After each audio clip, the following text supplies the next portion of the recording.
A century ago, the flatlands of the North Texas frontier were tamed by the cowboy.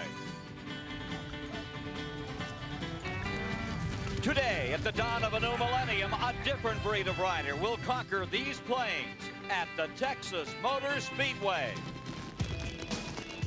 This year, the NASCAR Grand National Series has been overtaken by a new set of frontiersmen.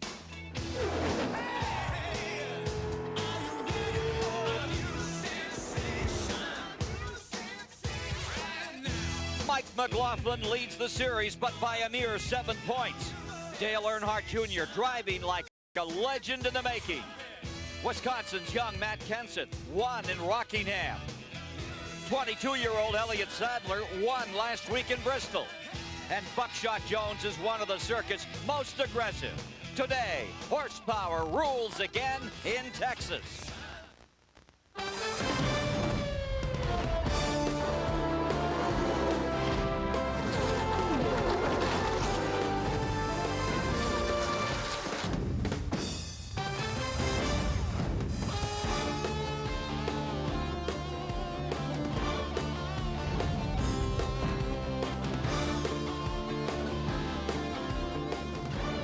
In celebration of NASCAR's 50th anniversary, CBS Sports presents the Coca-Cola 300. Fort Worth, Texas Motor Speedway. CBS Sports bringing you this big weekend of NASCAR racing from this new mile-and-a-half quad oval. 150,000 seats sold out for tomorrow. Big crowd here for Grand National Racing today. Pitting the new young stars, Sadler and Stewart, and the Buckeye Bullet Blaney against the Martins, the Jarretts, and the Jimmy Spencers in the Coca-Cola 300 for 300 miles, $800,000. They're about to go to war here in Texas.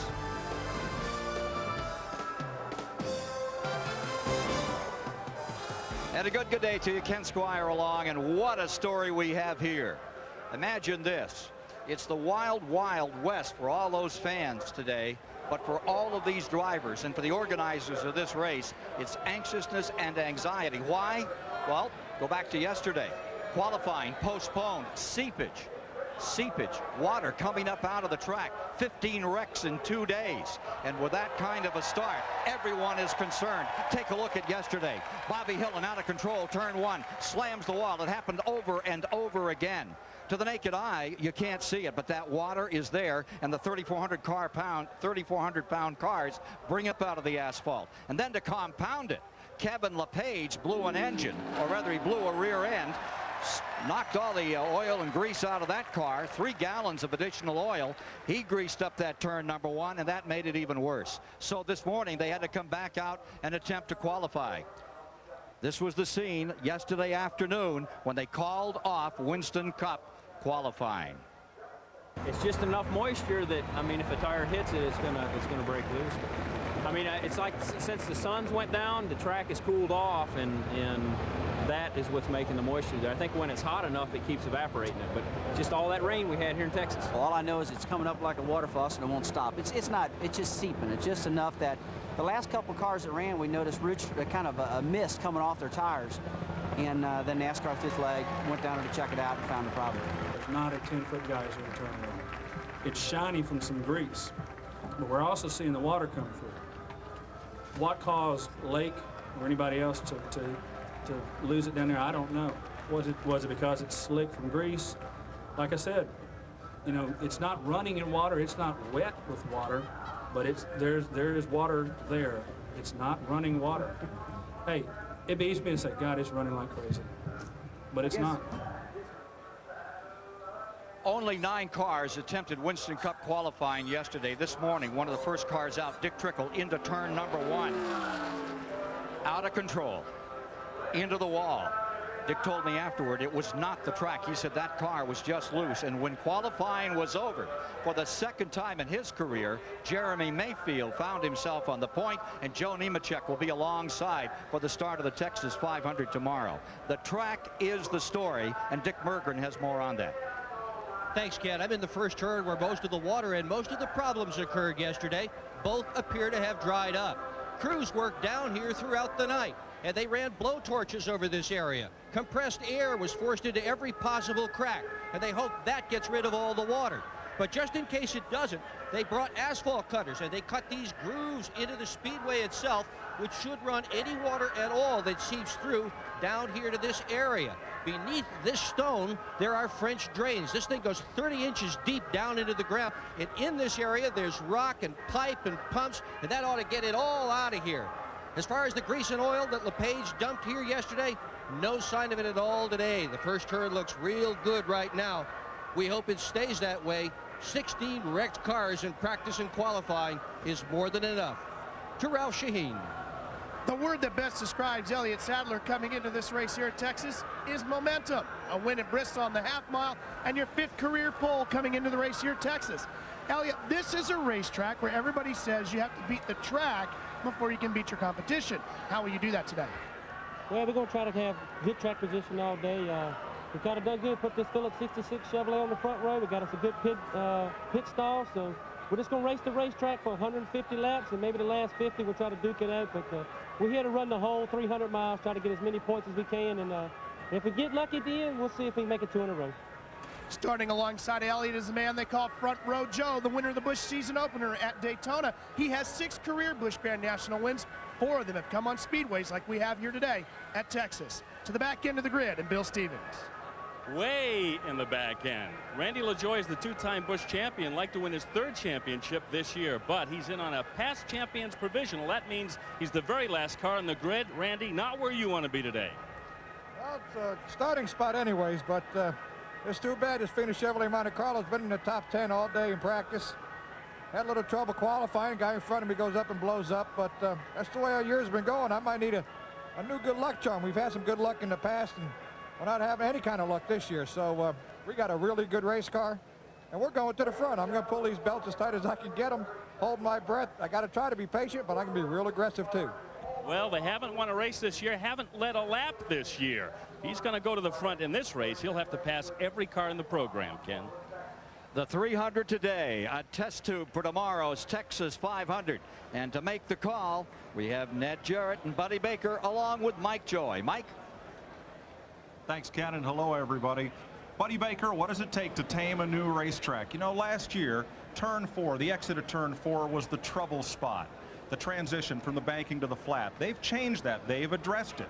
But they found some new trouble spots, too, enough to make $1 million worth of damage to these race cars in just 2 days. Well, there's tricky transition from the straightaways into the corners, then off the corners. And down in turn 4, you have a big dip down there that upsets the cars. And some of the drivers say it's very, very difficult to get around that portion of the racetrack. But you know what? Everywhere we go, they say, hey, I don't like turn 4, I don't like turn 1.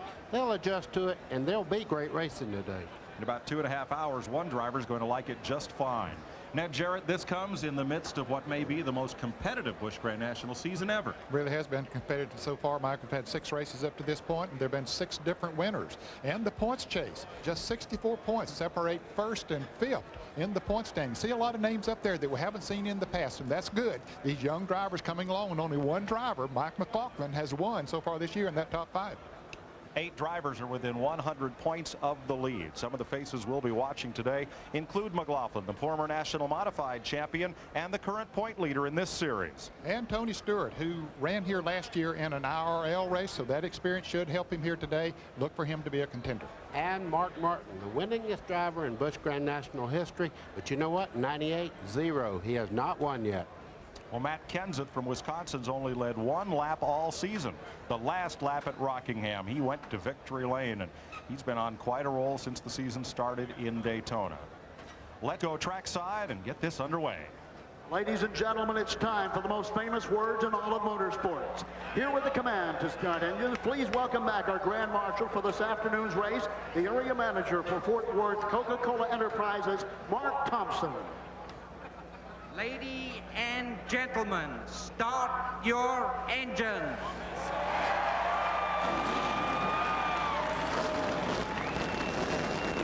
Ladies and gentlemen, with those commands, we will be watching the Monte Carlo Chevrolet gold and white race car.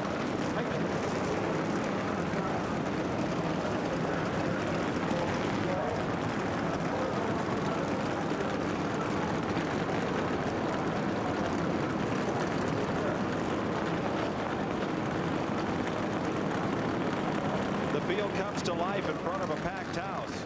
Stay with us and see if the Busch Grand National drivers can put a lasso around Texas Motor Speedway. In celebration of NASCAR's 50th anniversary, CBS Sports coverage of the Coca-Cola 300 is sponsored by Coca-Cola. Always for the fans, always Coca-Cola, the official soft drink of NASCAR. AutoZone, the best parts in auto parts, and by Lycos. Search the internet at Topspeed at lycos.com.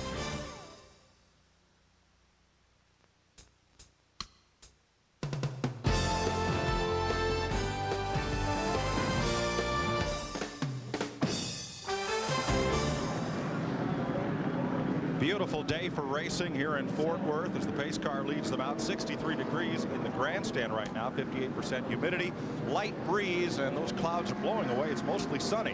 108 degrees is the temperature of the asphalt. It'll be over 100 in those cars as they get rolling. Let's have a look at the starting lineup for today's race. Elliott Sadler, 5th career pole for the 22-year-old, and Joe Nemechek on the front row today and tomorrow. Row number 2, Tony Stewart, runner-up at Rockingham. Mark Krogh, best career start for the 23-year-old. Hermie Sadler, and Jeff Green makes his first start in this series this year. Row 4, best qualifying effort of the season for Patty Moise and former Rookie of the Year Glenn Allen. Youngest driver in the field is Jimmy Foster at 21. One of the oldest and most experienced, Dale Jarrett. Mark Martin, defending winner of this race, and Wayne Grubb from Virginia in row 6. Derek Coe injured his ribs in Winston Cup qualifying. Morgan Shepherd will drive his 92 today. Stanton Barrett alongside. Row 8, 22-year-old Blaze Alexander up from ARCA, and Dale Earnhardt Jr., 2 second-place finishes this year. Michael Waltrip has 7 Busch Series wins, and the leading rookie on the tour, Maine's Andy Santerre. Mike Dillon has 3 top 10s this year, along with Mark Green there in row 10. Las Vegas winner Jimmy Spencer and Phil Parsons in row 11. 95 World of Outlaws sprint champion Dave Blaney with Matt Kenseth in row 12. That's Jeff Krogh, Mark's brother, in row 13, with Jeff Purvis second at Daytona. Tim Fedewa and points leader Mike McLaughlin, row 14. Kyle Petty driving John Andretti's car today, and Mike Cope, the All-Pro champion. Elton Sawyer, 4th at Bristol, and Shane Hall from South Carolina. Former Southwest Tour champ Lance Hooper with Jason Keller. Jeff Burton has led the most laps in this series. He's deep in the field with Doug Reed from Alabama. Buckshot Jones and Tracy Leslie back there in the 19th row, along with provisional starters Matt Hutter, the rookie, and Kevin LePage, who lost that rear end in qualifying. Joe Bessie, who won last year at Dover with Ed Ferrier. And back in the Bob Uecker spot, there is Randy LaJoie, 2-time series champion, as he set tough run in qualifying.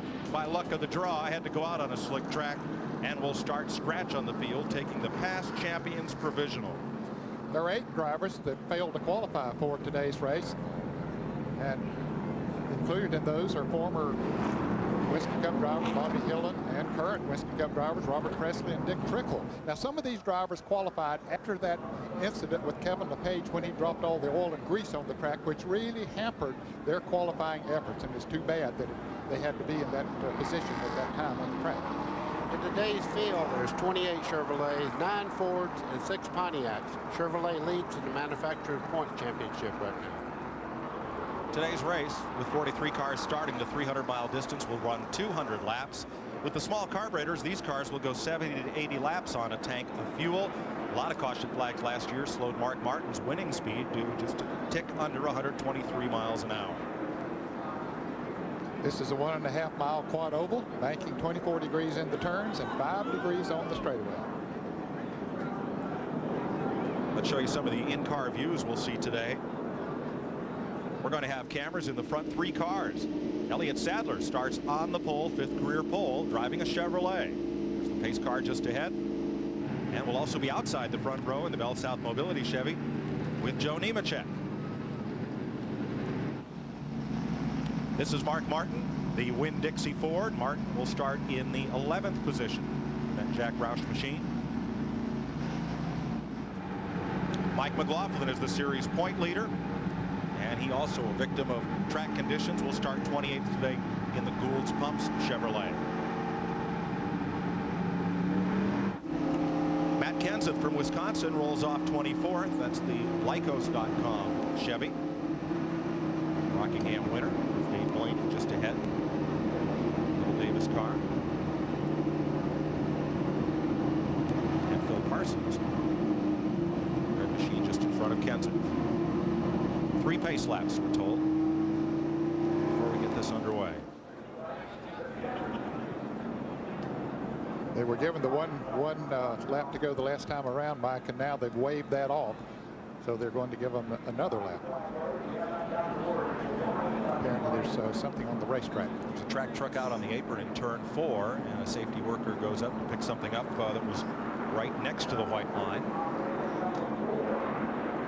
And we'll take one more lap.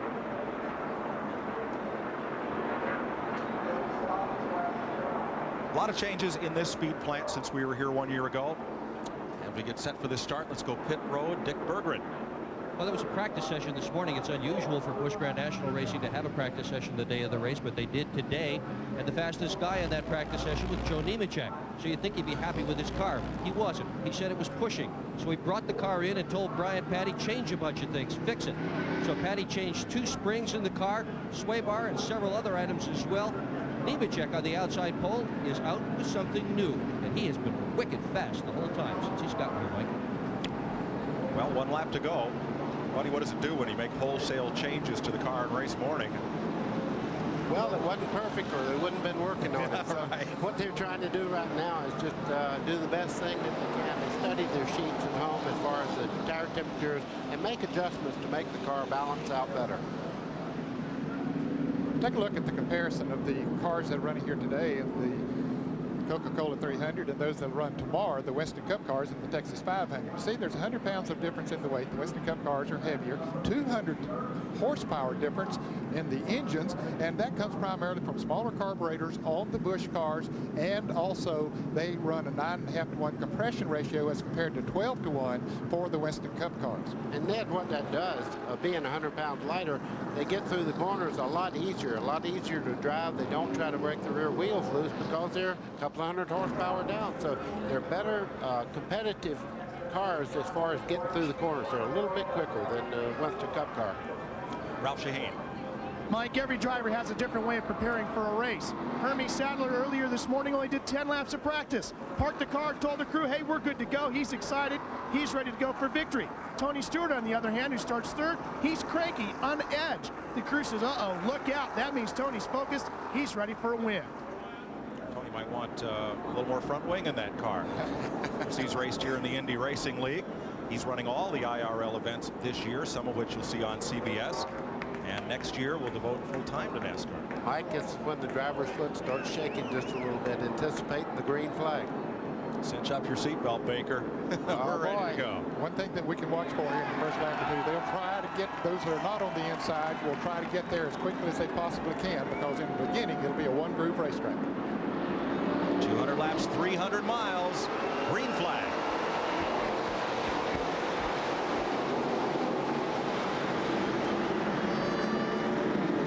Just as Ned said, going down into turn 1, you can see them trying to squeeze down to make it single file through the corner. Some of them are on the outside and look to be running pretty well.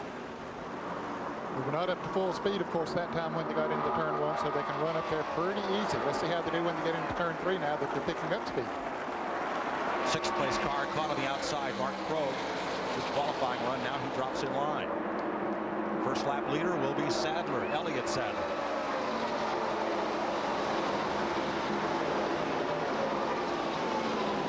About the front 18 have gone single file. Dale Earnhardt Jr. in the 3 car there on the outside. He got caught on the outside and can't get down, and he's losing a lot of position. 4 cars at the front of the pack with a little bit of advantage. Elliott Sadler, Joe Nemechek, Tony Stewart, just the way they started.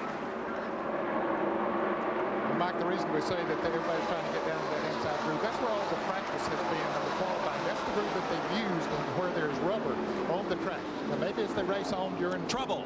Front straightaway, 2 cars hard in the wall. Doug Reed is one, Joe Bessie is the other. Caution is out. Well, what a tough break for a couple of drivers. Joe Bessie has had a lot of bad breaks this year and last year. Doug Reed, one of the newcomers in this series, torn up car. Yeah, he's a past, Doug Reed is a past kart world champion and trying to make his way in Western Cup and Busch Grand National, and you can see the car has a lot of damage there. Reed started 36th. Bessie started 41st, so this happened deep in the pack. Kevin LePage, who started 40th, went to the infield grass to miss them. Reed started the season as number 97 with his own family operation. Now drives that number 7, the Ed Whitaker car, which I believe he began driving at Bristol. That is correct. You can see the damage to the rear of the car. One of the panels off here is Joe Bessie's car.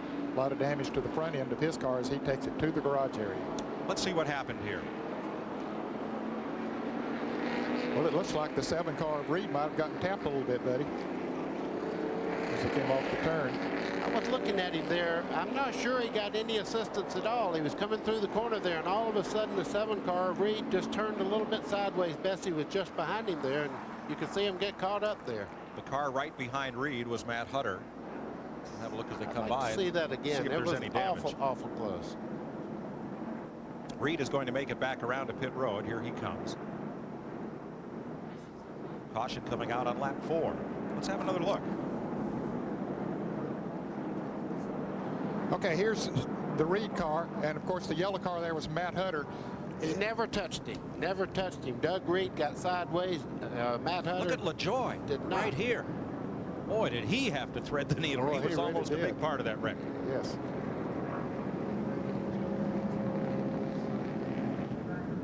So we're under caution.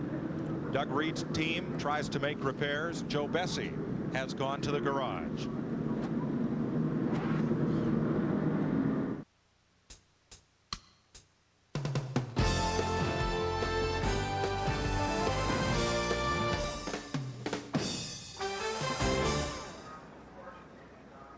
Cleanup along the front straightaway here at Texas Motor Speedway. Let's go to the garage. Ralph Shaheen. Mike, a dejected Joe Bessie has climbed out of his car. Joe, what happened? Just, I don't know if the 7 car got loose on his own or if he got help. Just, I mean, we weren't even up to speed. Just trying to let everybody sort out. I mean, 7 car got around in front of us. There's no place to go, but it just, I mean, we were not even up to speed. You did a quick assessment of the car, and the crew's already going to work. How bad is it, and can you get back out for points? Now we can get back out for points, but we're getting tired of just getting back out for points. We got to do something to turn our luck around. I'm not really a big believer in luck, but lately we've had some problems I just can't explain anymore. So we had a deal in qualifying yesterday with LePage blowing up in front of us, and just the next 3 or 4 cars out, not making the race on time and getting way back there. You just, I mean, the further back you go, the more chance of something like this to happen, and just things aren't going our way quite yet. We're coming up some good tracks up in the Northeast, up home, power team. These guys just keep working. We'll be fine. There's an old adage in racing: the leaders clean the racetrack of everything that's happened on the previous lap. Right with second place Joe Nemechek, right behind Hermie Sadler as he went through the accident scene in the front straightaway.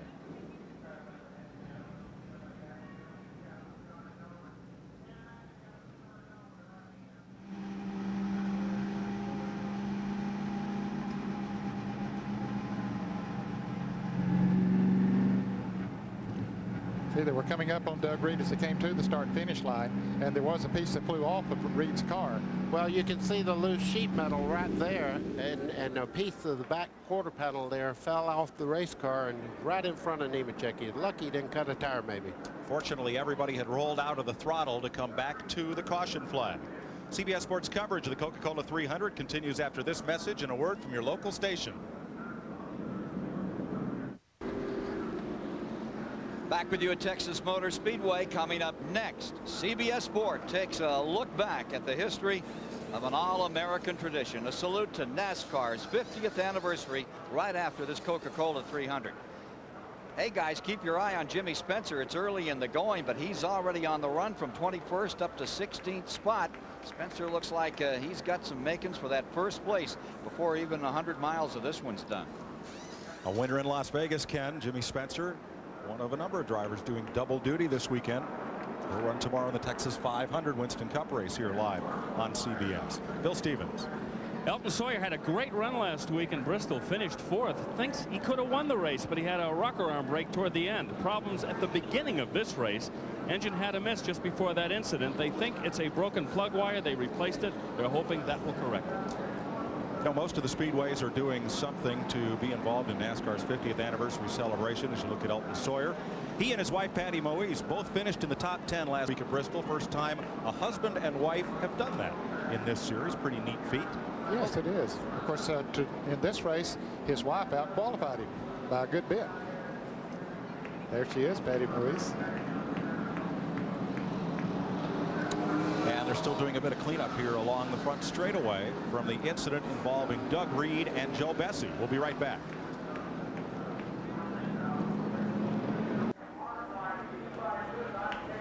Ed Barrier completes a pit stop as caution lights are on, but they've given the field an indication 1 lap to go to racing.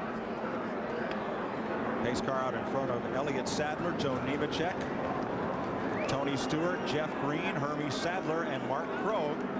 Pace car is off. We look for the restart. 10 laps in.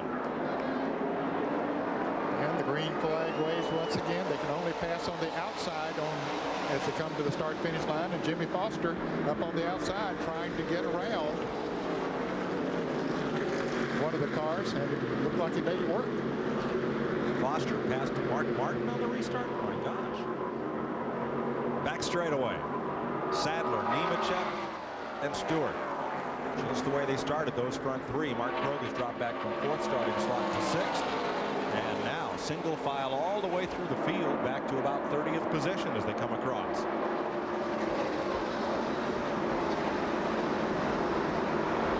Mike McLaughlin also made a couple of moves on that restart. Grabbed 2 spots.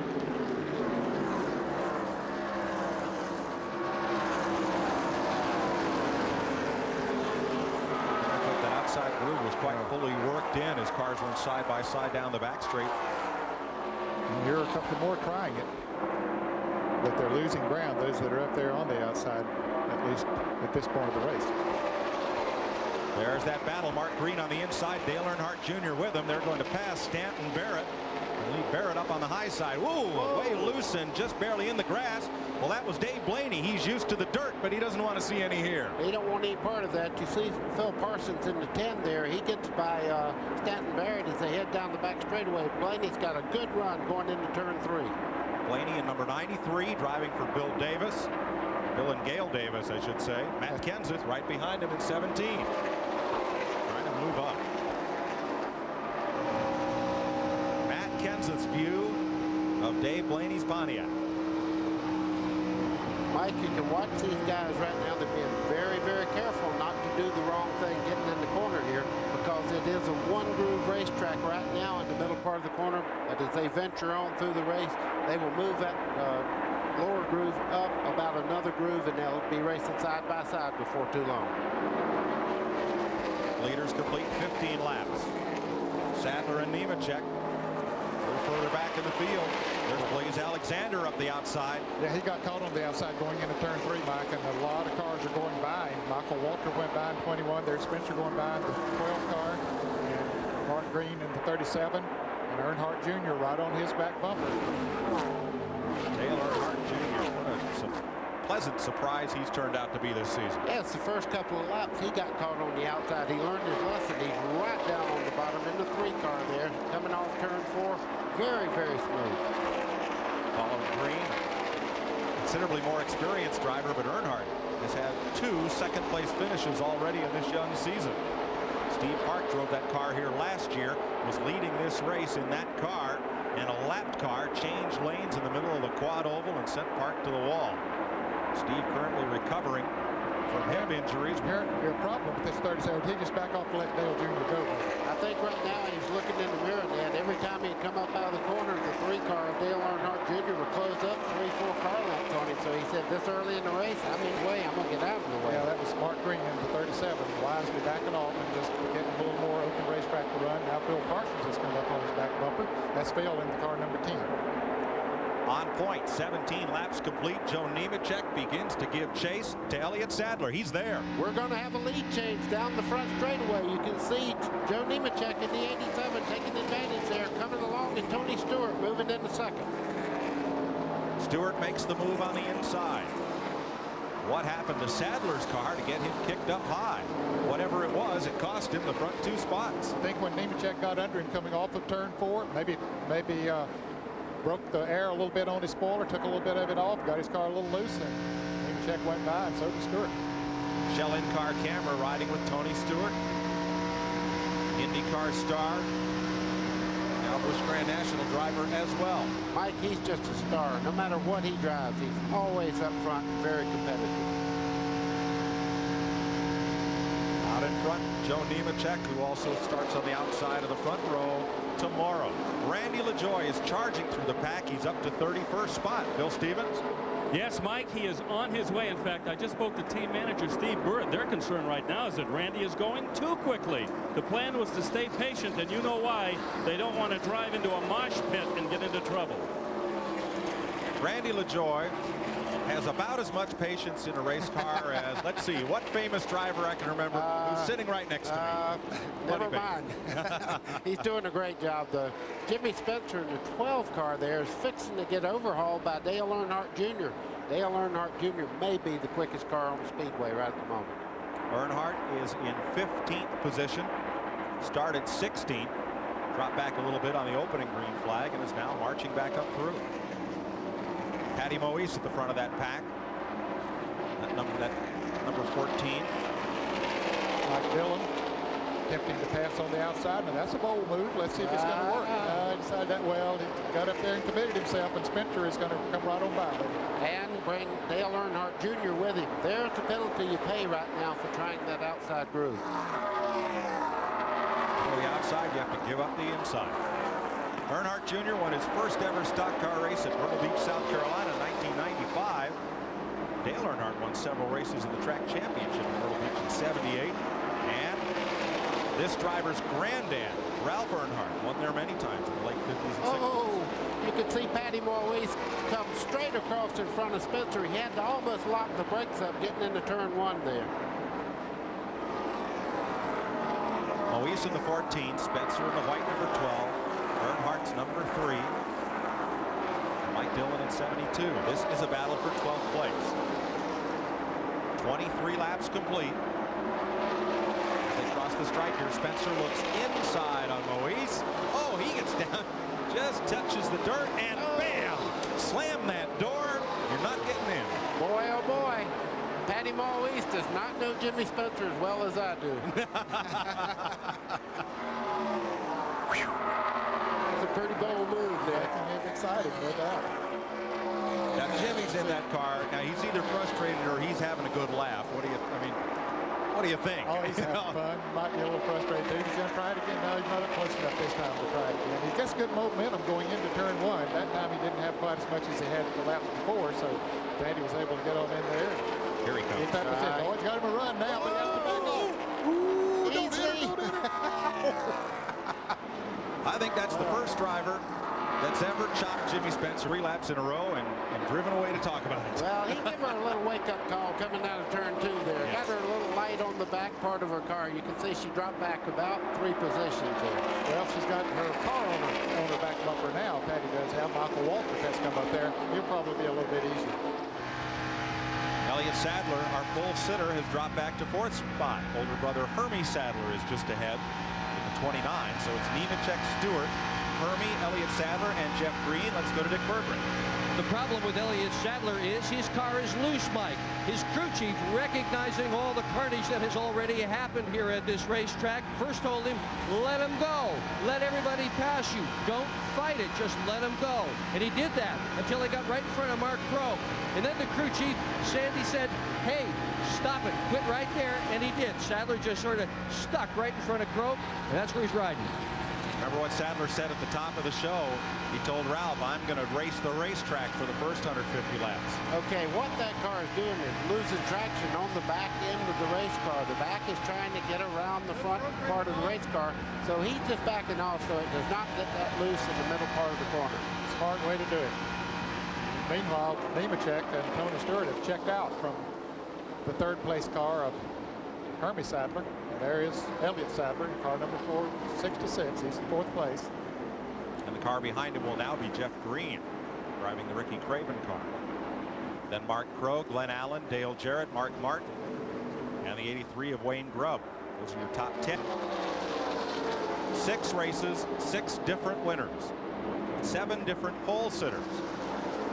Counting today. The record in this series, 1988. It took till the 14th race before somebody could win for the second time. May not take that long this year, not the way Nemechek's running. His number 87 moves past the 92. That's Derek Cope's car. Morgan Shepherd is in it today. With Cope nursing sore ribs from qualifying crash of his Winston Cup car, re-injuring those ribs. 29 laps complete. Joe Nemechek leads Tony Stewart, Hermie, and Elliott Sadler, and Jeff Green.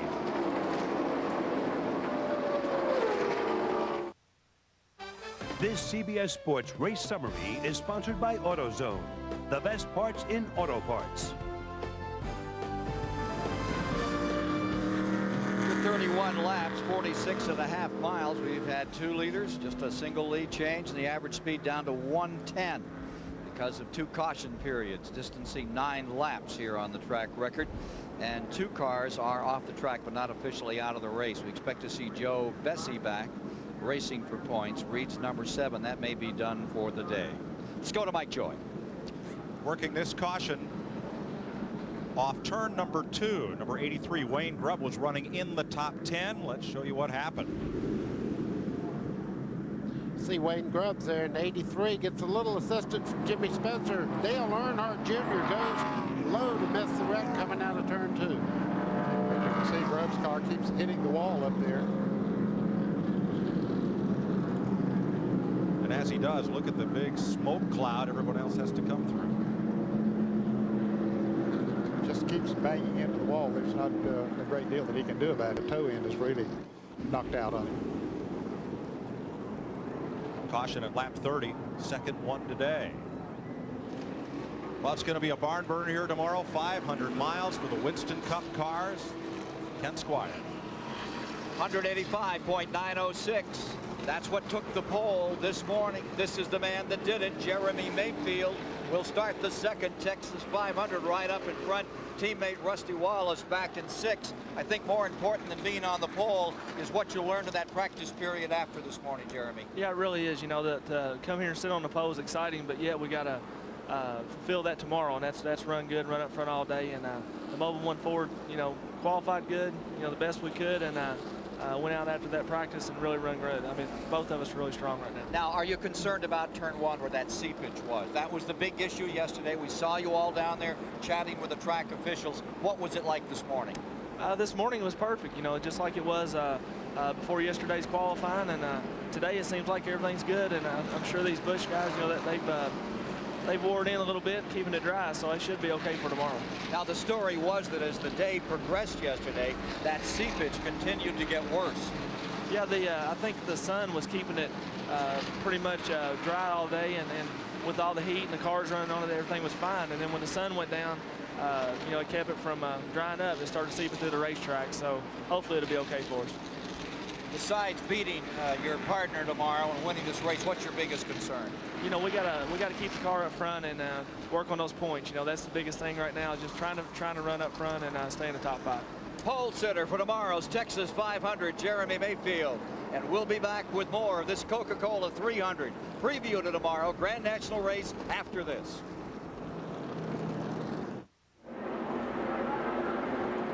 Getting set for the restart. 34 laps complete. There's Matt Kenseth, Rockingham winner, lining up for this restart in 16th position.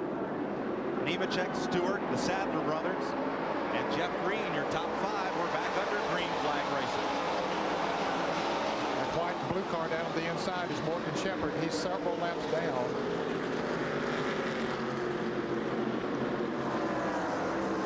Made a pit stop, Ned, under caution. He was lapped once on the racetrack earlier.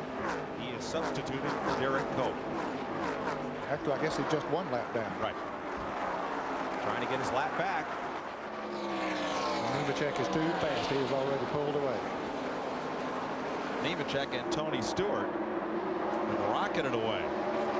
Hermie Sadler in third. Elliott Sadler there in fourth. 2 seconds back to the fourth place car. And a lot of that was due to the shuffling trying to get Morgan Shepherd there in line. There's Dale Jarrett leading a pack of cars, including Mark Martin, Jimmy Spencer, and Dale Earnhardt Jr. That's 8th through 12th. You can see Mark Martin's car, the 60, going in the corner there, has great corner speed as he pulled up on Dale Jarrett getting down in the corner. Looks to me like Mark Martin has a very fast car in the corners.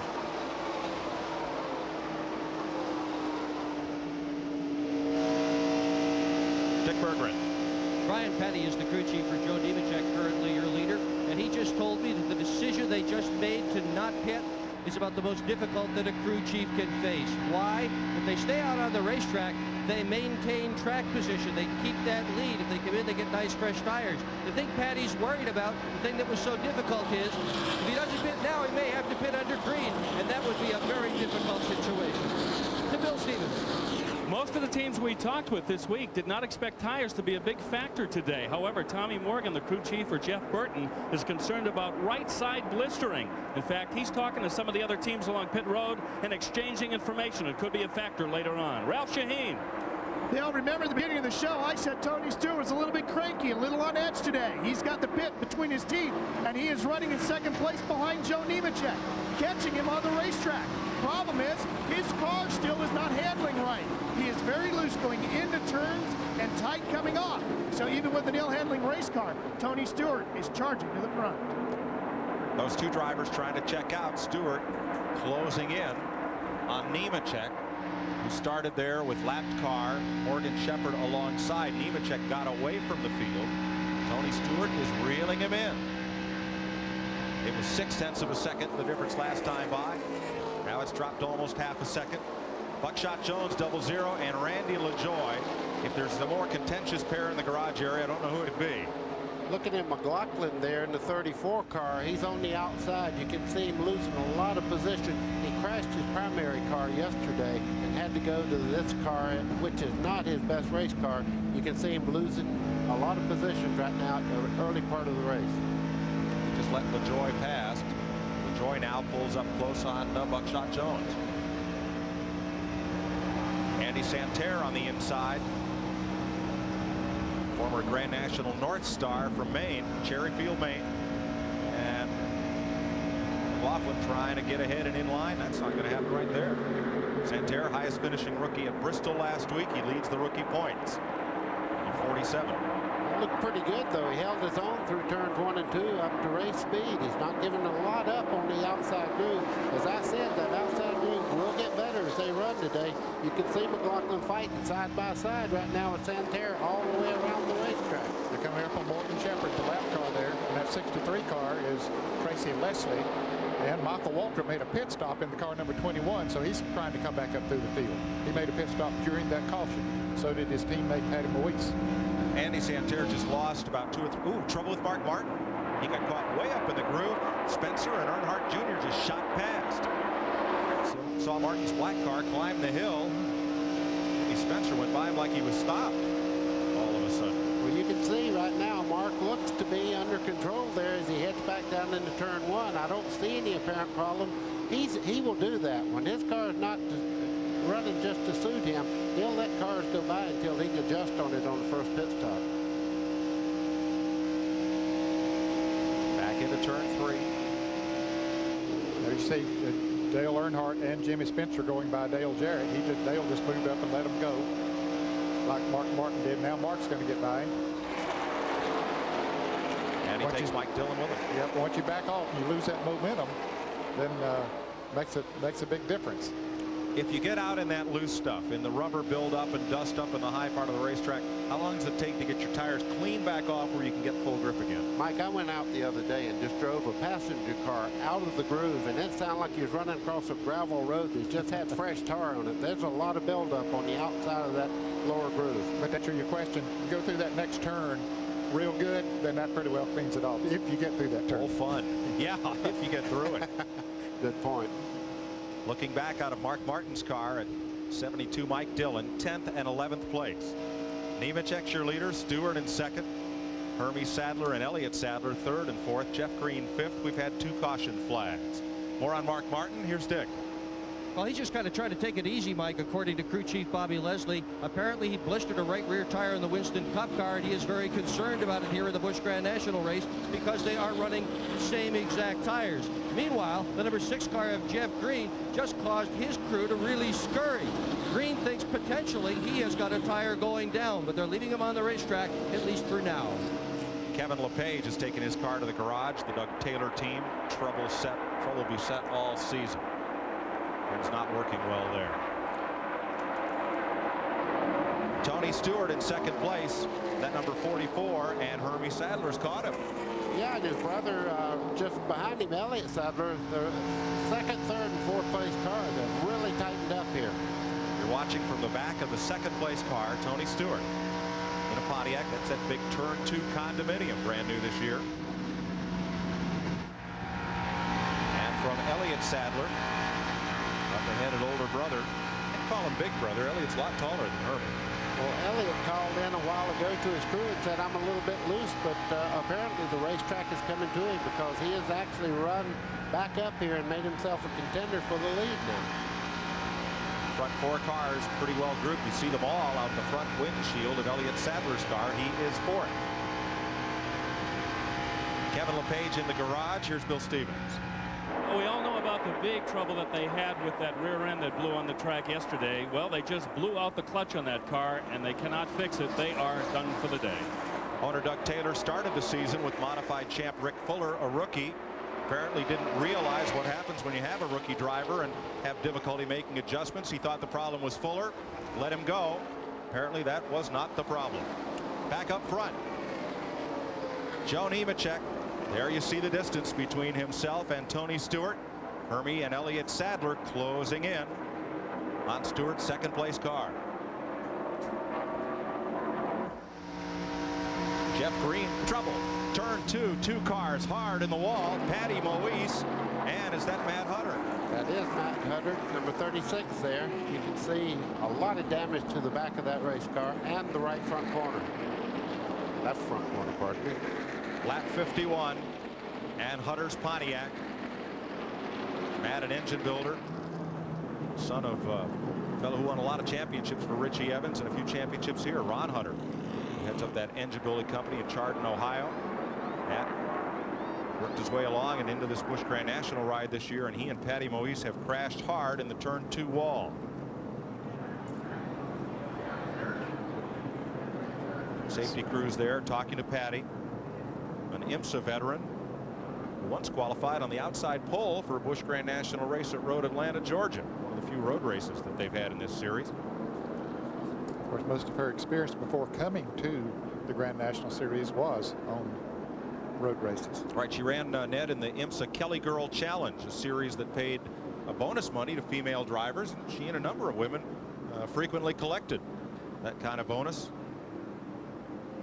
Tommy Riggins was a mainstay in that series. A lot of good short track racers as well were in that group before Patty came over to Busch Grand National Racing. It's the third caution of the day. The first, Doug Reed's spin collecting Joe Bessie, and the second, apparent contact between Jimmy Spencer and Wayne Grubb at lap 30. We're 51 laps in to this 200 lap event. Pit road is closed at the moment. It might be open the next time around, but we have seen no cars come on pit road as a result. 36 cars still on the lead lap of the 43 starters. LePage, Grubb, Reed, and Bessie are in the garage. Cope a lap down, and certainly Matt Hutter and Patty Moise's cars are going to go off on the rollback.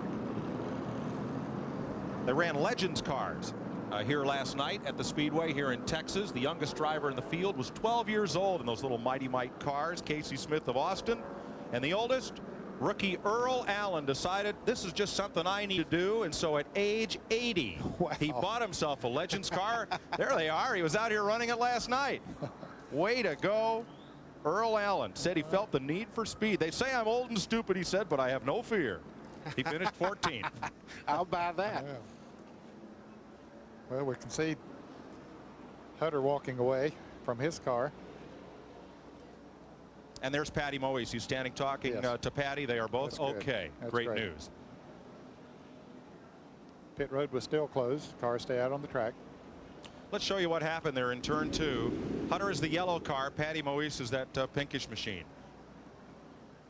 Well, they make contact as they come off the turn. Patty Moise got in the back of Matt Hutter as they were going through the corner there and turned him out of the groove there, and he spun up into the wall. She collected herself with that little bump. And there's a bit of the aftermath.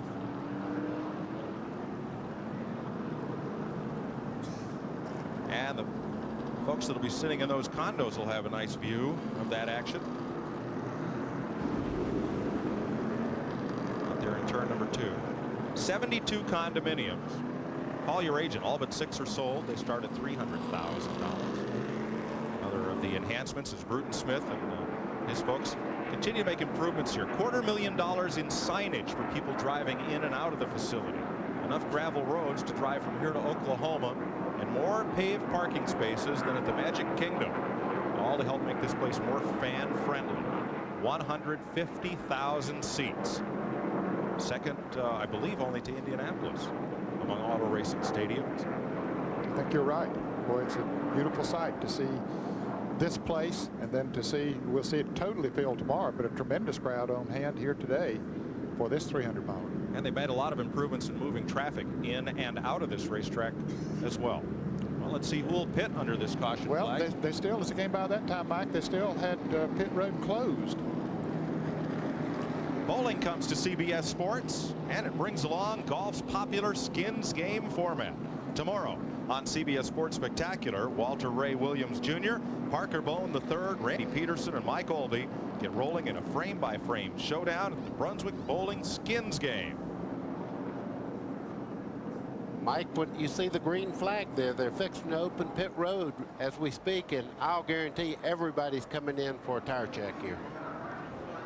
Yeah, they've been out there. They'll complete 54 laps when they come back around, and that's only 20 or so laps from a scheduled pit stop, or when they would need to come in for fuel. So, yeah, I agree, Billy. I think most of them will come in. Going to have a look at tire wear and make sure with some of the multiple incidents, not any debris on those tires as they change them and top off with fuel. And that valuable adjustment to the chassis to balance the car out better. Patty's car being hauled back to the garage. And here come the leaders. You'd think the pace car went down pit road. He's going to be lonely out there, but everybody else is coming in the pits. Morgan Shepherd just made a stop, so he'll be the car behind the pace car, even though he is now more than a lap down. Dick Berggren. Here comes Joe Nemechek and everybody else down pit road as well. Nemechek's plan, just put 4 tires in the car. They are absolutely delighted with the way it's running. They should be. The plan when they get those 4 tires on, nail it, get out of here as fast as possible. There's only 1 pit ahead of him, so he doesn't have any speed limit because the speed limit ends at that pit. They're doing a great job on the right side. Bill Miller's doing the front tires. Keith Martin is doing the backs. Randy Hildreth is on the gas. Scott Glasscock is on the jack. So far, so good. He is surrounded by saddlers. Elliott in front, Herbie in back. And let's go up pit road. Well, Tony Stewart had a fantastic pit stop, Dick. He's already in and out of here and gone. I believe he's going to be the first one out. The one thing they did do to the car was raise the track bar. Remember, he was a little loose going into the corner and tight coming off. He ended up deciding that going in a little loose wasn't too bad. He is a dirt track racer by trade coming into this series, and he felt that all that they needed to do was just loosen him up a little bit coming off, and he'd be fine. Best 4 tire change, that car right there, Tony Stewart, 18.66 seconds. Gets him out first. Joe Nemechek stopped 20.07 seconds.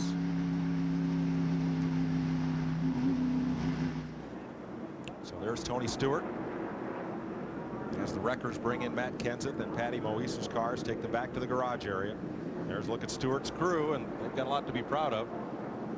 A couple of cars got together as they were coming off pit road. Randy LaJoy and the 85 car of Shane Hall hit pretty good. Randy LaJoy is coming back into the pits now, They were out in the grass. Yeah, look at the left front. Might be a little damage there. The left front of LaJoie's car. I think there is, definitely. And you see they're stringing the right side of the car, lining up those aluminum blocks across the tires and running the string, checking wheelbase or toe out or both. Both. That's what they want to make sure is tracking, and they use the string down through there. They can actually set the toe in with that string and make sure the rear end housing is lined up the way they want it also. A couple of track NASCAR officials having a look at the results of the contact, and they're going to put a right side tire on Randy's car.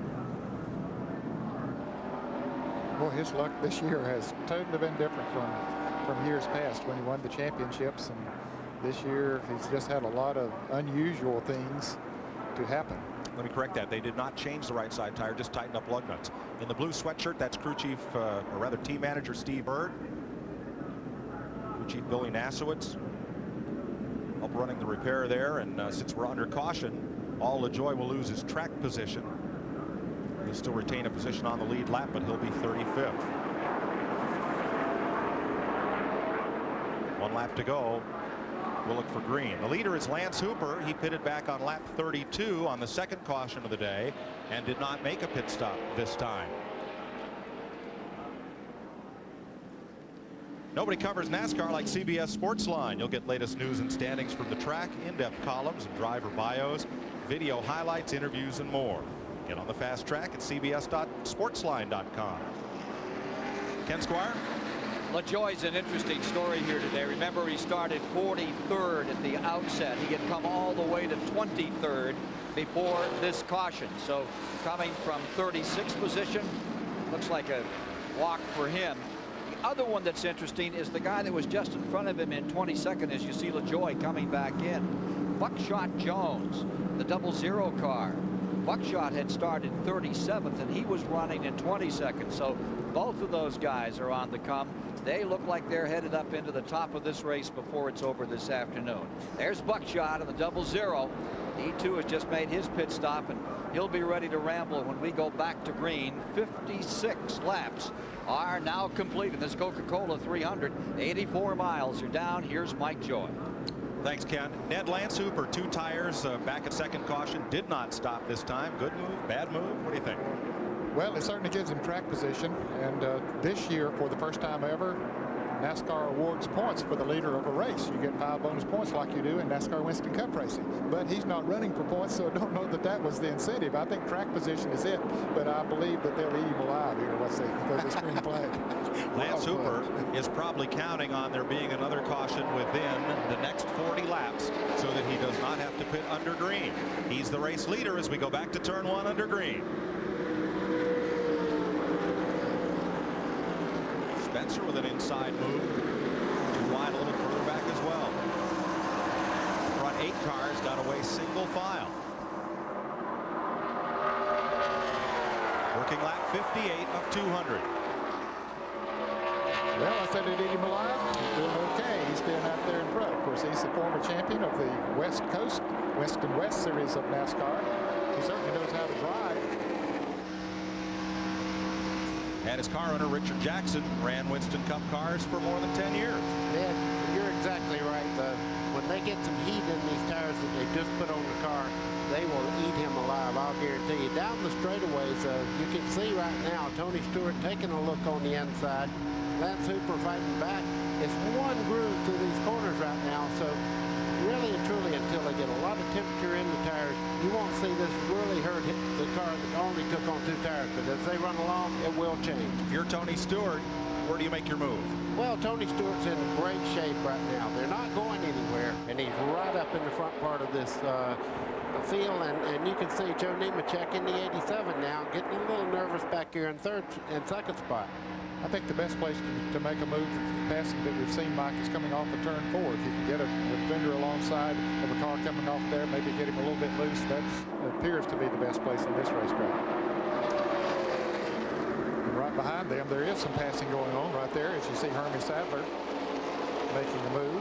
Matt Kenseth going around the 89 car of Stanton Barrett, and Jimmy Spencer moving right along there too. A lap ago, Mark Martin just moved over and let Jimmy Spencer pass, didn't even contest him. Jimmy Spencer's moved all the way up to 8th place now, Mike. Back up front, Lance Hooper holding Tony Stewart, Joe Nemechek, and Elliott Sadler. About a car length difference from second to third. Now that gets erased as they close up down in turn one. Riding along with Joe Nemechek in third. Our Bell South mobility cam. Oh, he's getting a good run up out of the corner here. He's making Stewart look over there and seeing the right on by down the back straightaway. What did I say a while ago? Good place to pass is off of turn 2. No, I said turn 4. Well, a good place for Nemechek was get that run off turn 2. And now let's see what he does off 4. Here he comes again, past the mustard. Oh, be careful. On the edge of the park, they go down. Nemechek has him as they go into turn 1. And Stewart trying to capitalize. Finds room. Elliott Sadler. Might have wrinkled just a touch of paint there. Here comes Elliott, Hermie, and Matt Kenseth. That's what our expert was talking about, Ned Jarrett, when he said 2 tires was a mistake.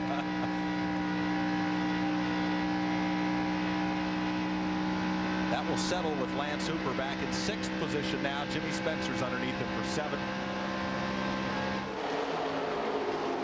And now we look at a group led by Mark Martin in 8th place. Stanton Barrett, the white car in the middle there. Mark Krogh trying to get past in 10th. Over the car number 80. Started 4th. And you're looking from Mark Martin. On back at Mark Krogh. Excuse me, that's Barrett. It's Martin trying to make a pass here on Lance Hooper. He's got a run on him. Down into turn 1, you can see that outside groove still hadn't worked in there. As Stanton Barrett makes a pass now, Hooper going back through the field. Yeah, that whole train will go by. Once you get caught up in that position, you see Dale Earnhardt Jr., the car number 72 of Mike Dillon. Buckshot Jones just made a pass on Dale Jarrett. It's Jeff Burton in the 9, the yellow car. A very fast car too, Ned. Very fast. Out. Yeah, but he started in 35th position, and he had worked his way up to about 16th or 17th before that caution.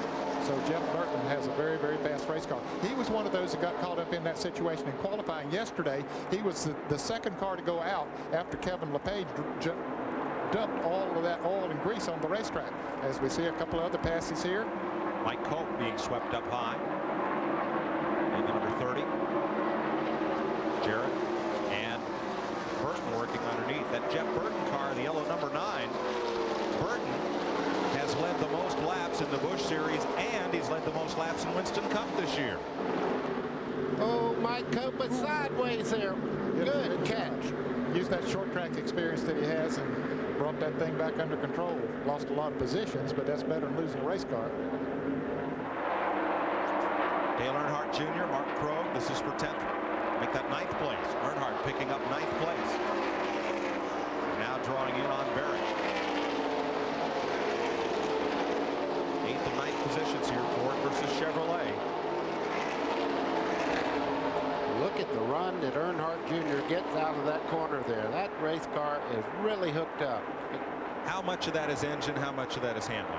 Well, a lot of handling, because you can't get back in the throttle if the car is turning sideways. So the car is hooked up well, and they have a great crew chief on that race car that's worked with he and his father for many, many years. And Dale Earnhardt won a lot of races with Tony Eury, and now he's helping Dale Jr. really come along. A lot of people at the start of this season, when Dale Earnhardt named his son to replace Steve Parks, said the kid's not ready. All those people were wrong. I was one of them. He appears to be ready. He's very aggressive, has proven to be a good race driver. He's done a great job in that car this year. And you see Lance Hooper up on the outside there continues to move back as cars go by on the inside. And the older tires that he has, plus the fact that the left side tires, as you mentioned, Mike, are the ones he started the race on. So they've been on there a long, long time. And boy, it makes a big difference once those tires get worn down and hot. You lose traction. 69 laps complete. CBS Sports coverage continues after this message and a word from your local station.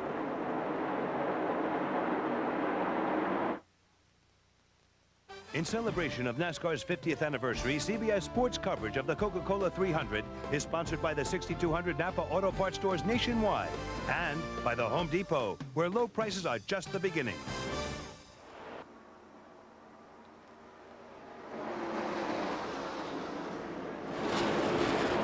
Texas Motor Speedway. Joe Nemechek leads, but the young gun are beginning to run to the front. Tony Stewart's in second.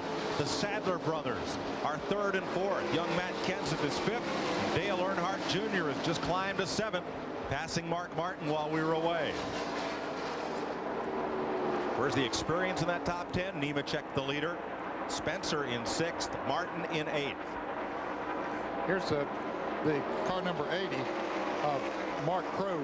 He really was battling with Stanton Barrett there a few laps ago and got caught up on the outside. He had to hit the brakes. He lost about 6 positions. He's back to 14th, Ned. Just ahead of Dale Jarrett and Mark Green, that green and blue car on the right side of your screen.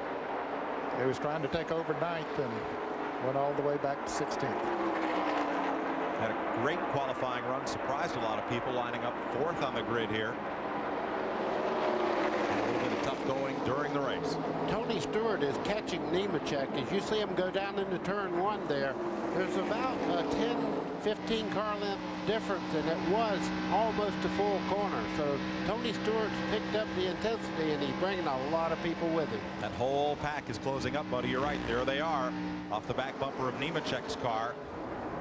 Now, one driver who's not moving forward after a bump on pit road. He's back in 34th. There he is, defending series champion Randy LaJoie. Here's Bill.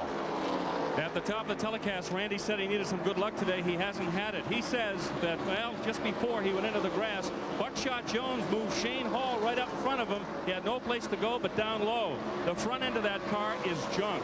Bill Nazowitz, the crew chief, has told him to hang on. Next pit stop, we'll try to fix it. Ralph Shaheen. Bill, one car that's really coming on strong today is Matt Kenseth. He started 24th. He is now all the way up to 5th and challenging for 4th position. He is a little bit tight. They're going to take a round of wedge into the car next stop. That'll help loosen him up a little bit. Dick? One of the often heard stories in racing is that when things go wrong, they really go wrong. Let's start a new story, and let's make it about Joe Nemechek. When things go right, they can really go right. This is only his 4th start of 1998. So far, he has a win, a 3rd, a 6th, and he has led the most laps here. The tire wear was perfect. The pressure was great. The last pit stop was excellent. Everything is going right for Joe Nemechek so far. Mike? Nemechek has a half-second lead, make it 0.6 of a second on Tony Stewart. Elliott has now moved ahead of Herbie Sadler. They're 3rd and 4th. Kenseth is 5th. Dale Earnhardt Jr. is 6th. 7th is Jimmy Spencer. 8th, Mark Martin. 9th is Mike Dillon. I know with this cowboy theme, I'm going to call him Matt Dillon today sometime. Stanton Barrett fills the top 10.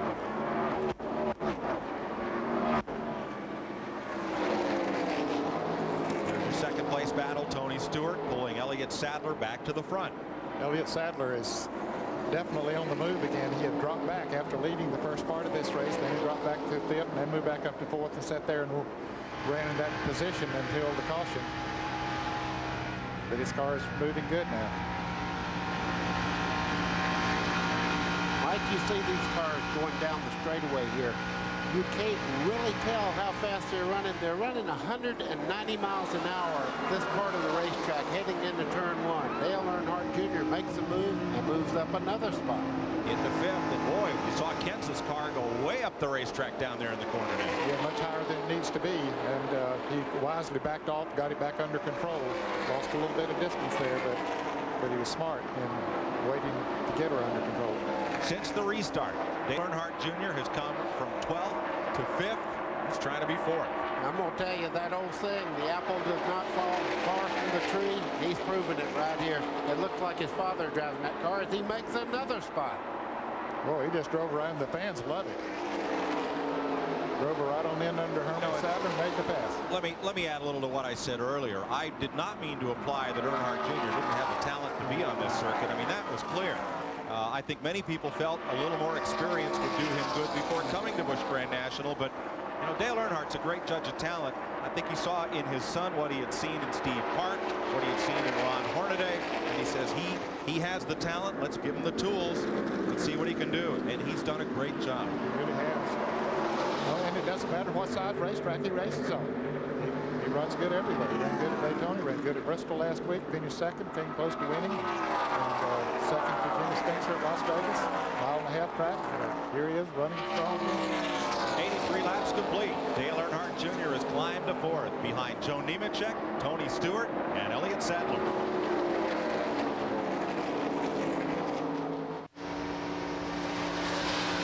Laps complete at Texas. There's about to be a new law west of Dallas. Dale Earnhardt Jr.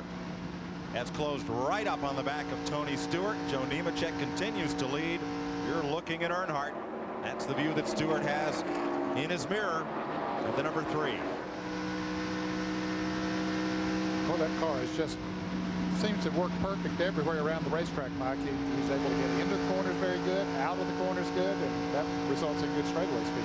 His strong suit, though, is off the corners. You can see right there, he closed up about a car length on Tony Stewart coming up out of the corner. He goes very well right in the center part of the corner, but watch him accelerate out of the corner. And that's where you make your passes. Hard to believe you're looking at a driver there in that number 3 car who is only making his 16th career start in this series today. Mike, you could tell he was special last year. Just one of his first starts, he went to Michigan and finished 7th there in the Busch Grand National race. So he's been good from the onset. They have dropped back a bit from Nemechek, about 7/10 of a second.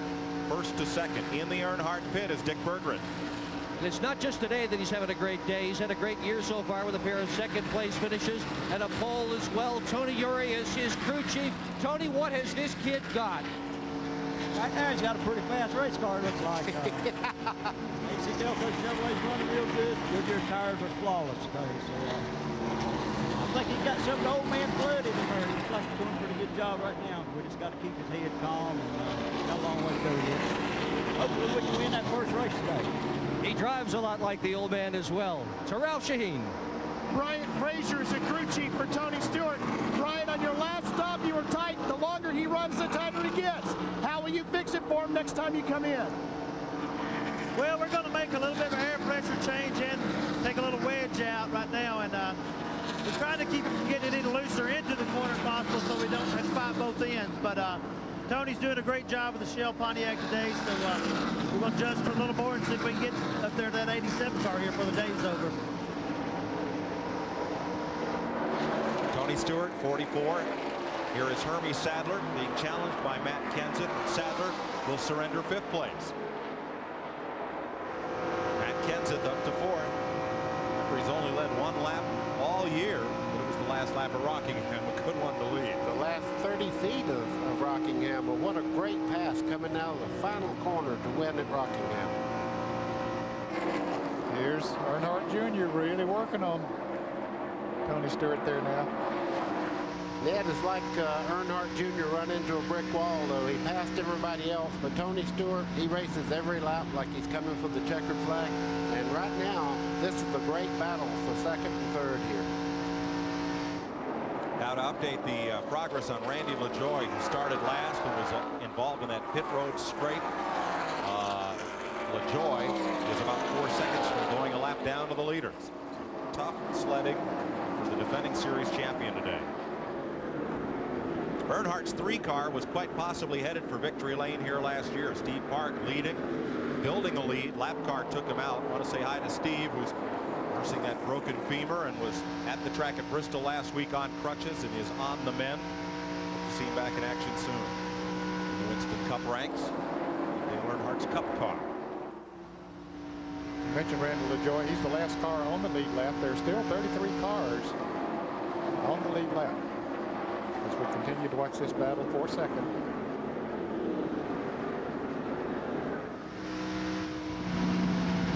Well, there's Earnhardt right down on the yellow line. When they built trouble. Right here on the front straightaway, Jimmy Foster is up against the wall. Boy, he took a hard hit with the right front.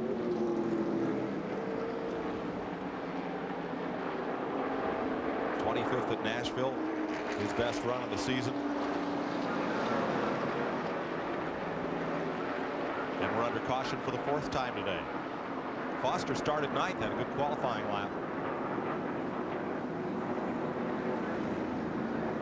That's a tough break for him here, too. Don't know what happened that got him into the wall. And that saved Randy LaJoie from going a lap down. Sure did. So he'll stay on the lead lap. That's that Washington Irving Motorsports machine. Mike, you can see he's dropped the window net there. That tells the workers at the racetrack that I'm okay. They dropped that net down to let the corner workers and all know that he's okay. You see his hand coming out now. He's probably regrouping just a little bit before he jumps out. Caution out for the 4th time today, coming up on halfway here in Texas.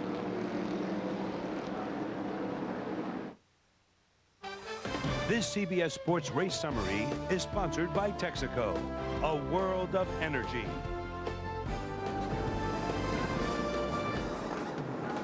Toward halfway, 98 laps, 147 miles complete. 3 leaders thus far, 3 lead changes, average speed at 122, about where it was a year ago. 4 cautions in the race, 22 laps, and 7 cars back to the garage area. There you see them. If you're just joining us, Joe Bessie hit hard just after the race got underway.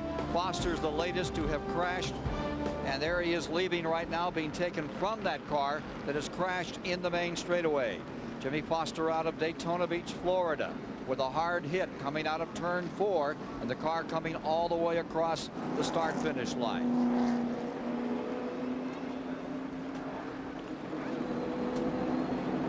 Puts us under the 4th caution of the day, Ken.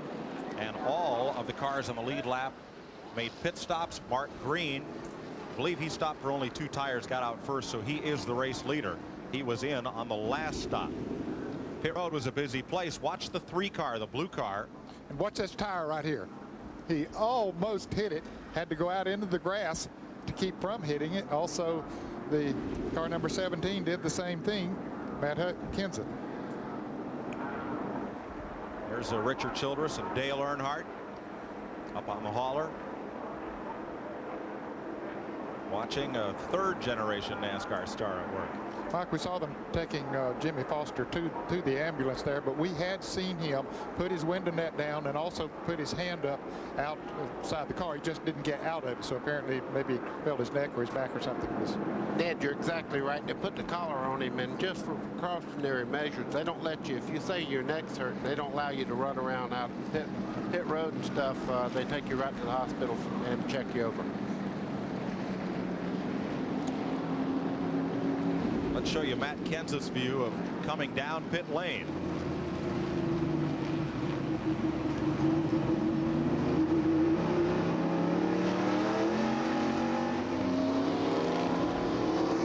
Little dodge and go there. Yeah, good heads-up driving. We take the halfway flag under caution here at Texas. 100 laps down, 100 to go. We'll be right back. For most of NASCAR's 50 years, the famed Indianapolis Motor Speedway stood like foreign ground, home only to open-wheeled race cars in the month of May. 1994, the inaugural Brickyard 400 brought the throb of stock cars to the heartland of America, and Indiana's own Jeff Gordon became the first winner at the fabled Brickyard.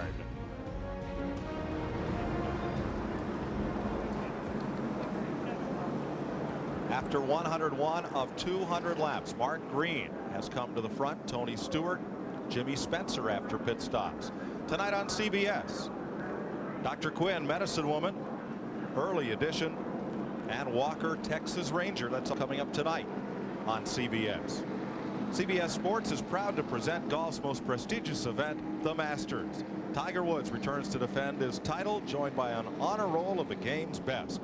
The Masters, a tradition unlike any other, begins with late-night highlights Thursday and Friday, Saturday live third-round coverage, and the exciting final round Sunday at 4 o'clock Eastern Time. Let's go pit side to Dick Berggren.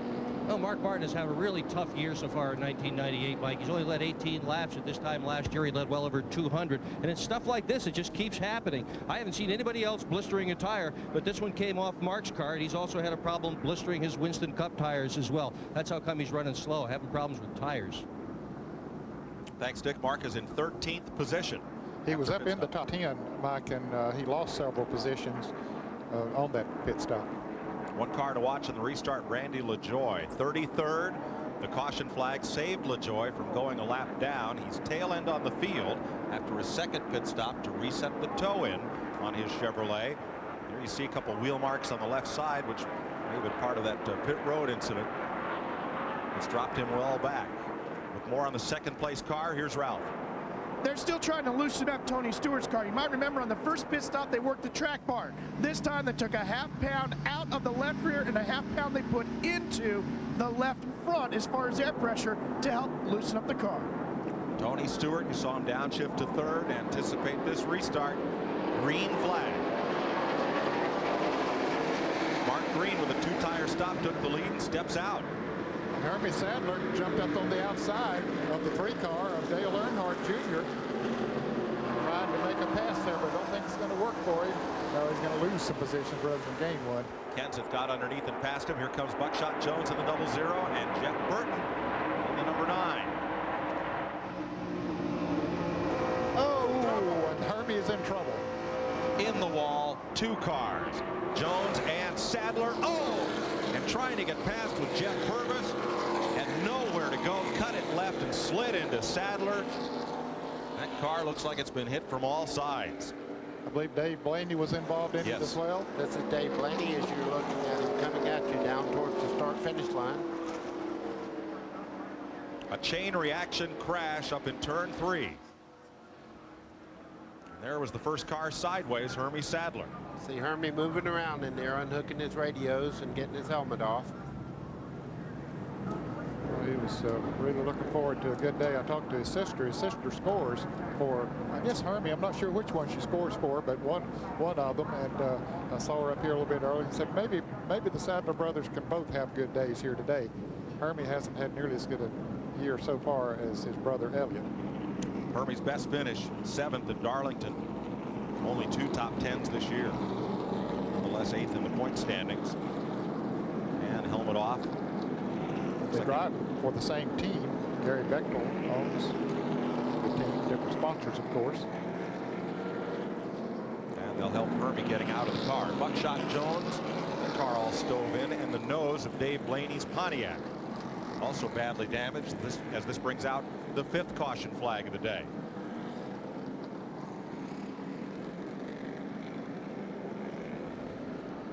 And Hermie's going to climb out mostly under his own power. Buckshot Jones comes to the pit lane.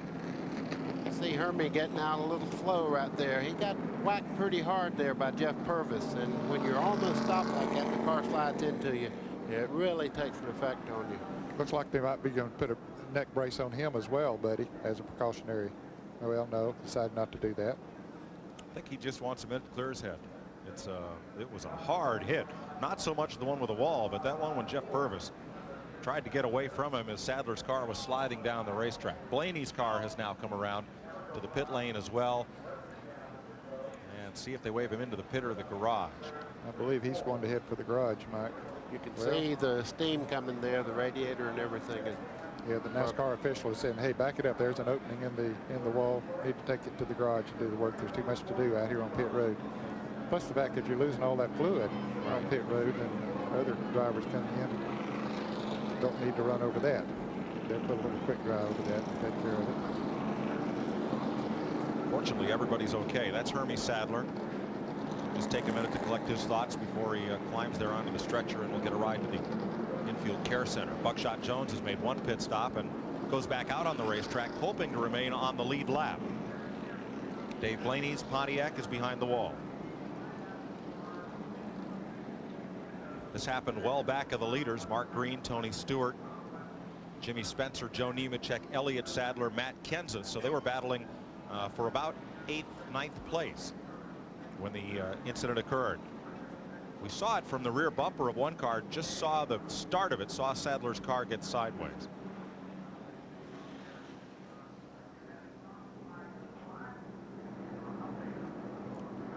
Buddy, on the first lap after a restart, are you racing a little harder, knowing that as they come up to speed, you got a chance to get by somebody? Well, you can see they try to go in the corner side by side. They make a little contact there. Elliott Sadler or Hermie Sadler to the outside there. Buckshot up against the wall, and you can see Purvis just come straight in there. Blaney also hit him.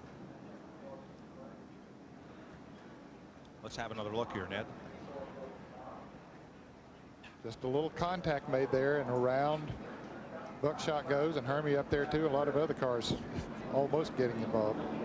Dale Jarrett had to shoot right through the gap, among others. Jeff Burton, he was very lucky. He was the next car by. And so is Mark Martin. Another look to see the cars that took evasive action get down on the inside, and then that hard lick by Jeff Purvis in car number 4. And look at that car, how bent up it is around as it hit on the right side. Let's watch from above and see if there's any initial contact right side of your screen. But there goes Sadler up top. Mike, it don't take much. They just barely rub as they start into turn 3. That put both cars on the spin. You can see Purvis come along. Watch this hit. Oh. That was a hard lick. And from Matt Kenseth's car, the first view we saw. Oh, looks like Jones got sideways first. Yeah, when they made contact getting in the corner there. You've heard that old saying where they say they take the air off the spoiler. That's basically the...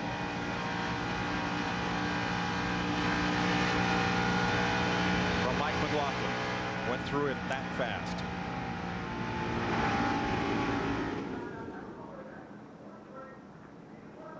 So Blaney behind the wall. Buckshot Jones, a pit stop for repairs. And Hermie Sadler will get a ride to the care center. This past Tuesday, one of NASCAR's 50 greatest drivers of all time passed away. Here's Ken Squire. A pioneer of American stock car racing, Tim Flock died this week at age 73 from cancer. He'll be remembered for his 40 victories, twice the national champion, but best remembered for the stories. Like when they told him in '52 he had to run roll bars and then was disqualified. He said nobody told him he couldn't run wooden roll bars. He had a co-driver, a monkey named Jocko Flacco. They weren't too excited about that in NASCAR either. Tim Flock, one of the great legends of American stock car racing.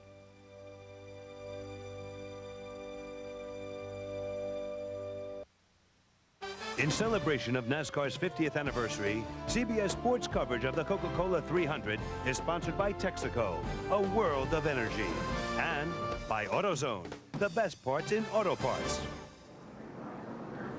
Caution still out at 109 laps at Texas Motor Speedway. Yesterday in qualifying, a bit of trouble with the racetrack, but today the track has not been to blame for any of these 5 cautions. Very tight, hard, close-fisted racing has been. Bart Green is your race leader because he took on 2 tires only at the last pit stop. Tony Stewart is 2nd, Jimmy Spencer is 3rd, Joe Nemechek 4th, Elliott Sadler 5th, Matt Kenseth, Jeff Burton, Dale Earnhardt Jr., Dale Jarrett, and Mark Martin are the top 10 as they roll around behind the safety car. Dick Berggren. Dale Earnhardt Jr. has just made an unscheduled pit stop. He apparently was involved in that accident that we all just saw. The left front fender was pushed in. They let him ride around here for a few laps to see if it wouldn't be a problem, and Larry McReynolds came over the radio and said, guys, we're going to be better off to fix it now than if we just let it go. They thought about it. They agreed that was a wise strategy. He came in. It was a wise strategy. That left front tire would have gone down, but right now Earnhardt's in the back. Ralph? Heavy damage to the front of Dave Blaney's machine. He was involved in the middle of that accident. Dave, what happened? Well, I don't know. I saw a wreck get started up there 10 or so cars ahead of us, and just didn't get slowed down in time. Everybody was diving for the apron, and you know, Jeff Purvis was he was making a lap trying to get away from a guy, and I was trying to get away from him, and I just couldn't get slowed down enough, got in the back of him. There's been a lot of talk about this racetrack. How's it been out there today? Well, there was a lot of, you know, you were being cautious. You know, there wasn't a second groove you could go to and really hammer it, so you just had to run as hard as you could, but a lot of give and take. You know, I just feel bad for these guys. You know, I got a really good team behind me, and Gil Martin and all these guys, and I just haven't got a real good feel for these cars yet, but we're working on it. Mike, you know Dave Blaney like I do. He'll figure it out. Yes, he will. Talked to his owners, Bill and Gail Davis, yesterday. They have a lot of faith in this young man. Buckshot Jones' team continues to make repairs. After his involvement in that one, he got sideways, got up into Hermie Sadler, and we'll take a look from the restart. This is where this wreck really started. On the restart, Hermie Sadler up there in the yellow car comes up on the outside of Dale Earnhardt Jr. Tries to beat him down into turn 1. And that's where the only place he could pass on the restart was on the outside. And Earnhardt was a little bit slow getting started, so Hermie thought that he could make the pass. But he gets up there, and then here comes Buckshot Jones down on the inside of him. Here's Buckshot coming along on the inside of him, car 00. Then they'll head into turn 3, and they're coming up on that 57 car down there. Jason Keller's car. Keller, then they got together, and you see the results of it. Oh, boy, that's a hard hit. Jason Keller was a car a lap down in the bottom lane. And Buckshot Jones trying to take he and Hermie Sadler both around that slower car, while Sadler was trying to use the slow car as a pick to hold Buckshot Jones. It ended up with Sadler in the fence, Jones in the pits, and Blaney behind the wall. We'll be right back.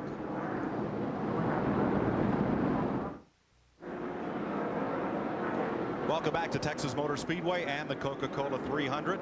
Just past halfway, getting set for a restart. Mike Joy with Buddy Baker, Ned Jarrett. Ned, is this the kind of race you expected to see? Well, a lot of people thought there'd be a lot of action out there, no question about it. It's a very fast racetrack, and basically a one-groove racetrack right now. And if somebody gets, you know, a little bit of trouble, it takes a lot of cars with it. Buddy, is everybody kind of using their head and taking it easy? They are right now, but it's one groove still through the corners. And really, the problems they had today were contact between other cars. The racetrack is not blamed for drivers making mistakes. All right, we're just past halfway, and we're back under green. Mark Green, the middle of the three racing brothers. David, Mark, and Jeff. Mark's out front after a two-tire pit stop, one caution flag ago. Tony Stewart, Jimmy Spencer, Joe Nemechek, pole sitter Elliott Sadler trying to run him down.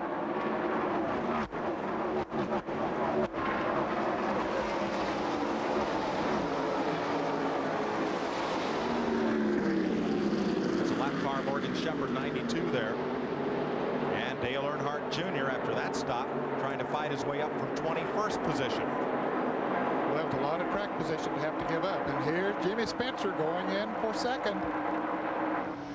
And Tony Stewart fights back on the inside as they come in there. Tony Stewart gets sideways. Well, Stewart put two tires down on the flat and hung on to it. This could get big. Yeah, it could. That's some couple of exciting guys racing right there together. A young gun, don't mind sticking the pedal to the metal, and Spencer, who is known for aggressive driving.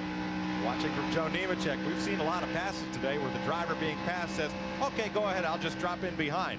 Not Tony Stewart. No. For more on Jimmy Spencer, Ralph Shaheen. Mike, he was a little bit tight, Tone, to free him up.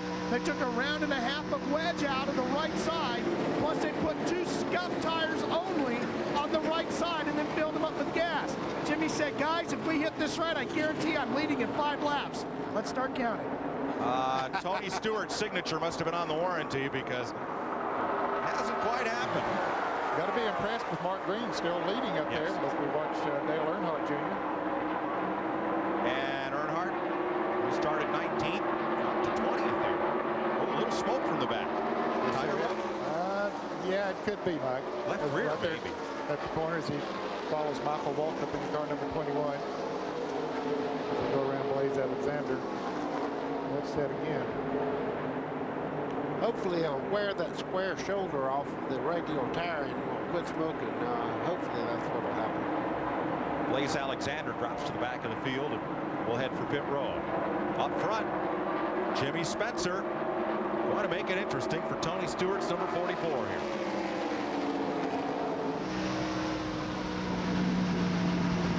And Mark Green still doing a great job of staying out in front. If he just took on 2 tires, doing well. Here's Alexander headed for pit road. Dale Earnhardt Jr. just dropped underneath Michael Waltrip, trying to get that spot away. Up front, they're closing in on Mark Green. He's a veteran, took those 2 tires on and felt that would improve his car. So far, he has held the lead spot since this restart. He has 6 cars in the draft right behind him. Back to turn 1. Let's find our point leader, Mike McLaughlin. 11th place, the Busch Series point leader.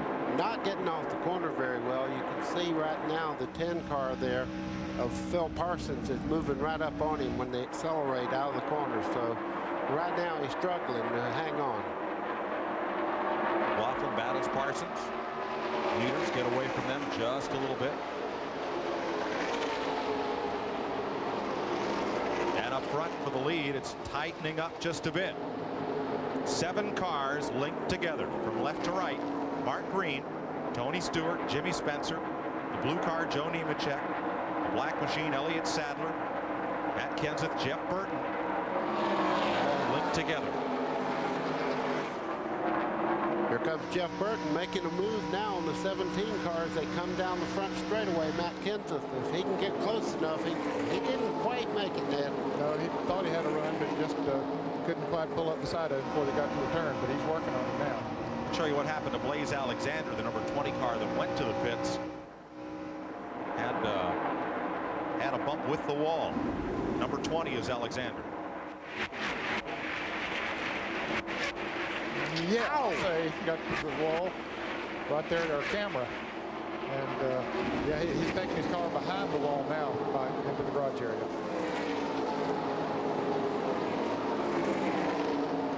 Jeff Burton just moved up a spot. Let's go to Ralph.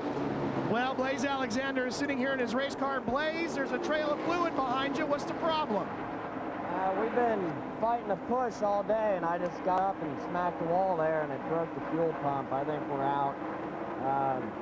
I don't know if they're going to try and fix it, but we'll be back with the rescue engine formula car next week there at Hickory. Side by side, second place, Jimmy Spencer. Mr. Excitement rolls up into second. Puts Tony Stewart back to third. Your leader is Mark Green. Stewart, Spencer battling for second. Joe Nemechek started outside pole. He's in fourth. Pole sitter Elliott Sadler, that black car right of your screen, is fifth. 5 caution flags thus far, and they have sent nearly a dozen cars to the garage. We're past halfway, 124 of 200 laps, and the Winston Cup race live on CBS tomorrow, the Texas 500.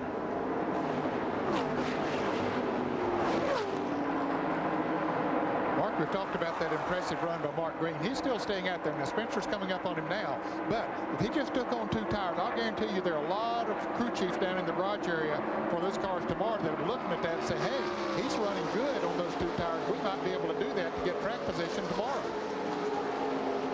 Green holding his own. Dale Earnhardt Jr. and Andy Santerre, the rookie from Maine. 16th position changes hands. Earnhardt fighting his way back. Restarted 19th. For more on leader Mark Green, here's Ralph. These are the most consecutive laps that Mark Green has ever led.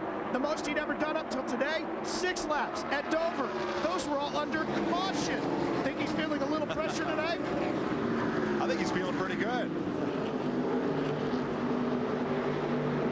Boy, he has a Charger behind him. 2-time national modified champion. Jimmy Spencer knows how to drive one way.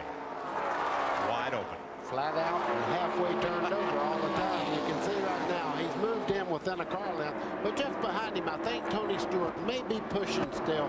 He's not getting off the corner clean as Jeff Burton now makes a move on Elliott Sadler down in the 1. Jeff Burton's guy they got to watch. He's coming on towards the front. Started 35th, and Burton is now up to 5th place. He's in the yellow 9 car. Hasn't led today, Ned, and he's led the most laps in this series this year. Drives for Jack Roush both Saturday and Sunday, as does Mark Martin. He's inside of the leader right now. That's his yellow car top of the screen. The Racing Brothers from South Boston, Virginia. I talked to him yesterday. He loves this racetrack. As a matter of fact, got his first Super Speedway win here last year in the Winston Cup race. There you can see he's gained 30 positions. Randy LaJoie is up 23 spots, cracks the top 20 for the first time today. And for Joe Nemechek, you look back at Jeff Burton, who is closing fast.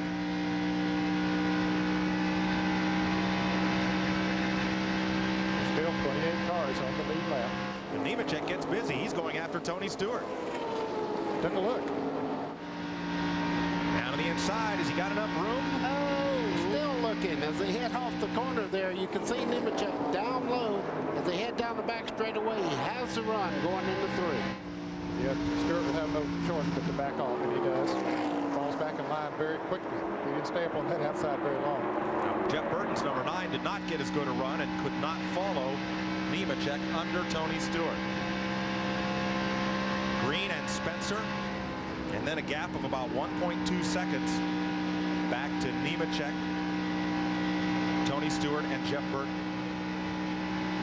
Elliott Sadler having a good, strong run here. He's currently 6th. His brother did not fare so well today. Here's Bill Stevens. Here's Hermie Sadler, just came out of the infield care center, and you're on a crutch, Hermie. What's going on? Well, I just got banged up a little bit. Hated for these guys. We had a great race car today, and just trying to be patient. Got on a restart, and they piled up a little bit in front of me, so I moved to the high side to keep from running over anybody, and I got run over down here, so sometimes it doesn't pay to be patient, but I don't know. We'll try to work through this and come back at Hickory and get back after it again. A little swelling in the knee, but otherwise you're okay. Yeah, I'm just lucky it's not worse. I mean, we took a pretty hard lick, probably the worst one I've ever had, so just happy to be able to walk on one foot right now. Qualified 5th, but he's heading home early, guys. A hard hit from Jeff Purvis as Sadler's car settled down the banking to the track apron. Here he's okay. Here's Jeff Burton looking from Tony Stewart's car. Pontiac versus Ford, and this is for 4th place. Straightaway speed's about the same for the 2 cars, but in the middle of the corner, look at Earnhardt, though. He is really knifing his way back towards the lead again. Up to 14th past Stanton Barrett. Mark Green continues to lead. Jimmy Spencer and Joe Nemechek. 133 laps are complete.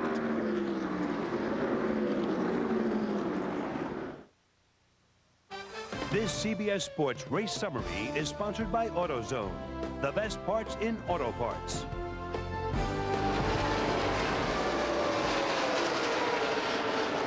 .134 laps complete in this Coca-Cola 300.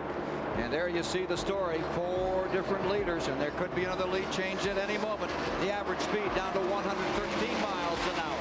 5 cautions, 35 laps under yellow. And those are the cars that have been in trouble here today. And most of them victims of crashes on this 1.5 miles. Talk about. Let's go to Bill Stevens. Jimmy Foster just came out of the infield care center. Boy, you hit that wall pretty hard in the front stretch, and you've got a lot of wrapping on that left ankle. What's going on down there? They say I fractured a little part of the bone and pulled some tendons in there. The car just got tight coming off the corners. We've been tied all day, and it's turn 4 here in a place you want to be tied off of. Just got into the wall. Tough break. He also qualified well like Hermie Sadler. He started 9th. Jimmy Foster having a tough rookie season. Mark Green, his best career finish, 5th at Charlotte last October. A track designed to be very similar to Texas. And he's finding this track to his liking as he leads Jimmy Spencer and Joe Nemechek. Tony Stewart in 4th, Jeff Burton closing in 5th. And pole sitter Elliott Sadler, Matt Kenseth, Mike Dillon, Dale Jarrett, Mark Martin. The rest of the top 10.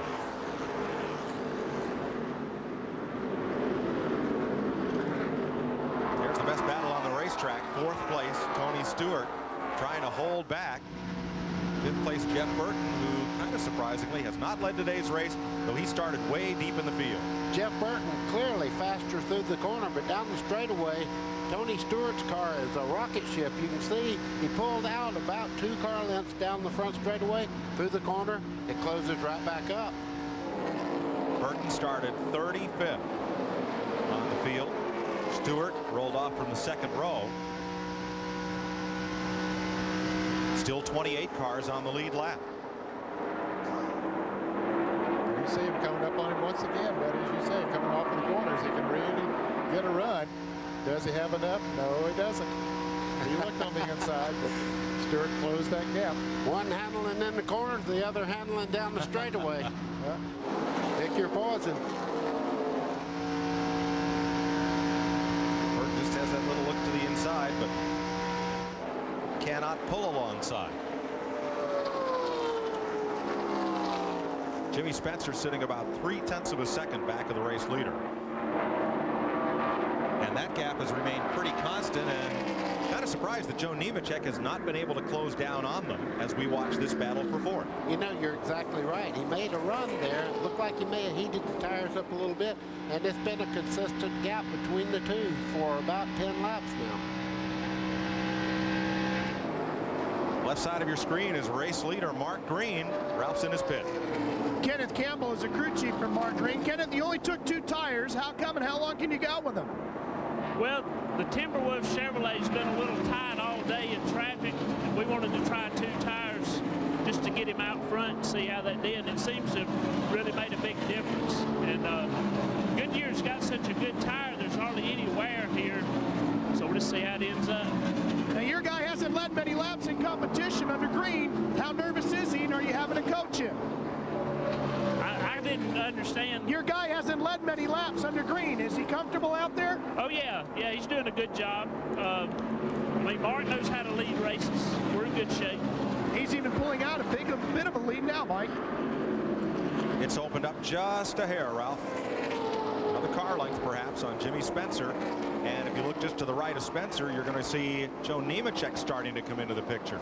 And he mentioned that the car had been a little bit tight, and they didn't put left side tires on it. They did purposely to loosen it up. And that means that the left side tires are not, in the left rear in particular, not sticking quite as good. And so that loosens the car up and lets it turn better in the corners. And as a result, so Mark Green now enjoys a half a second advantage. Look at this pack. 10th place is at stake here. Mark Martin, the black and yellow Ford. Jeff Green driving Ricky Craven's Busch car this weekend. And Dale Earnhardt Jr. moving in. Looking back from Mark Martin's rear bumper.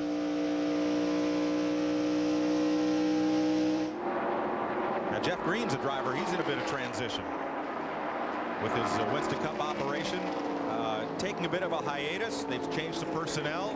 They're going to take a step back and regroup and come back. Things have not been going too well for them in the 29 car in Winston Cup, so decided to take off for a few weeks, and that left Jeff open. Ricky needed a driver for his Busch car, and so here he is. Well, Gary Bechtel's real smart in that respect. He gives him an opportunity to go race some while they regroup and get ranked for the rest of the year. And they will.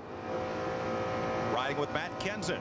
He's running in 7th place here in Texas.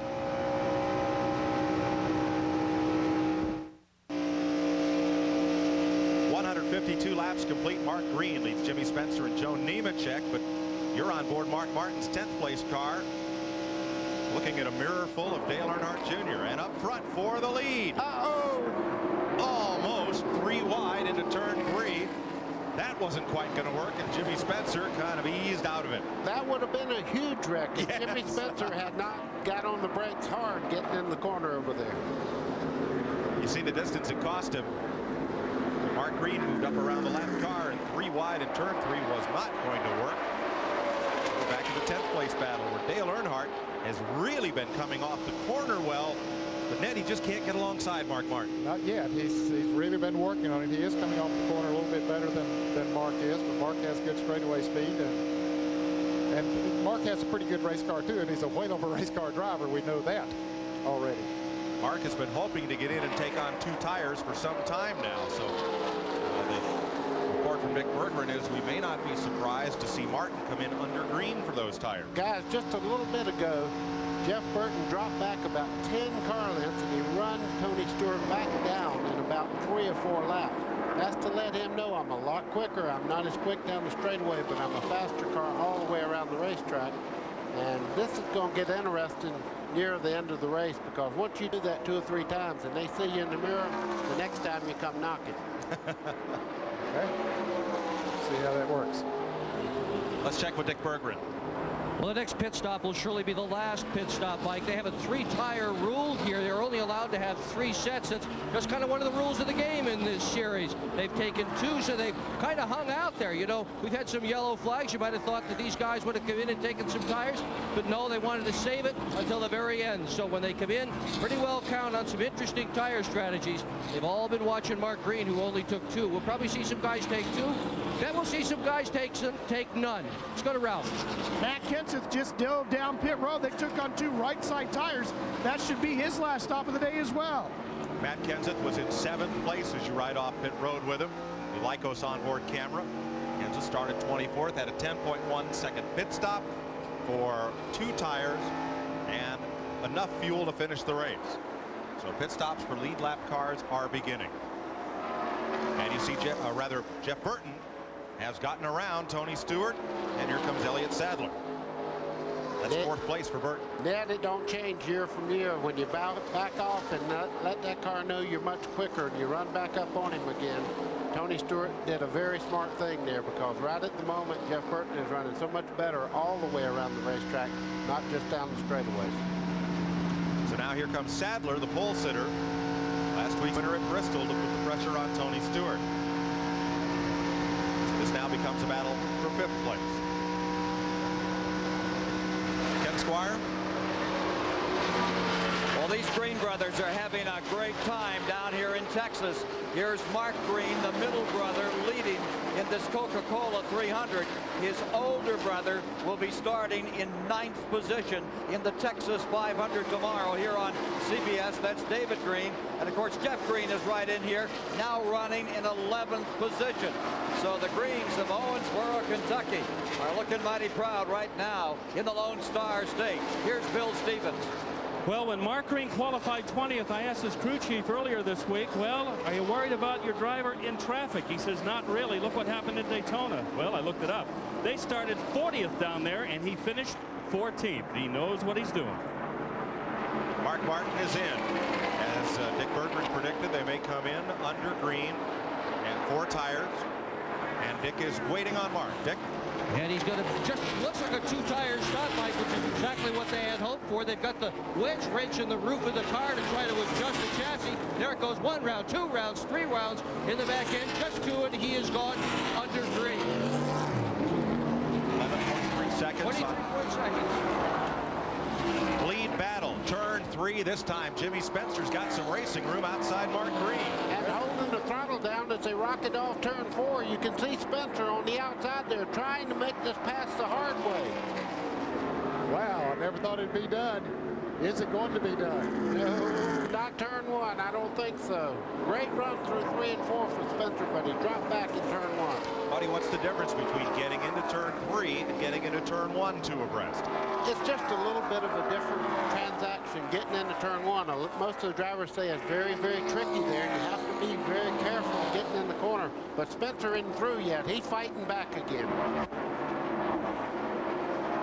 The angle getting into the turn is one thing, and then the bank that drops off pretty good from 5 degrees or goes up to 24 degrees in a hurry, and that'll make the car get upset just a little bit.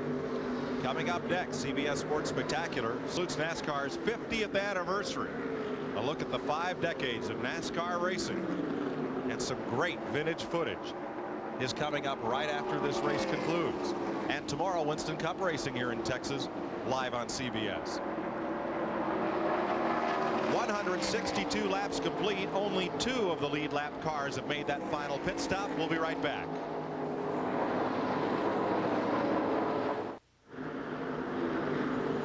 Mark Green has taken a big gamble.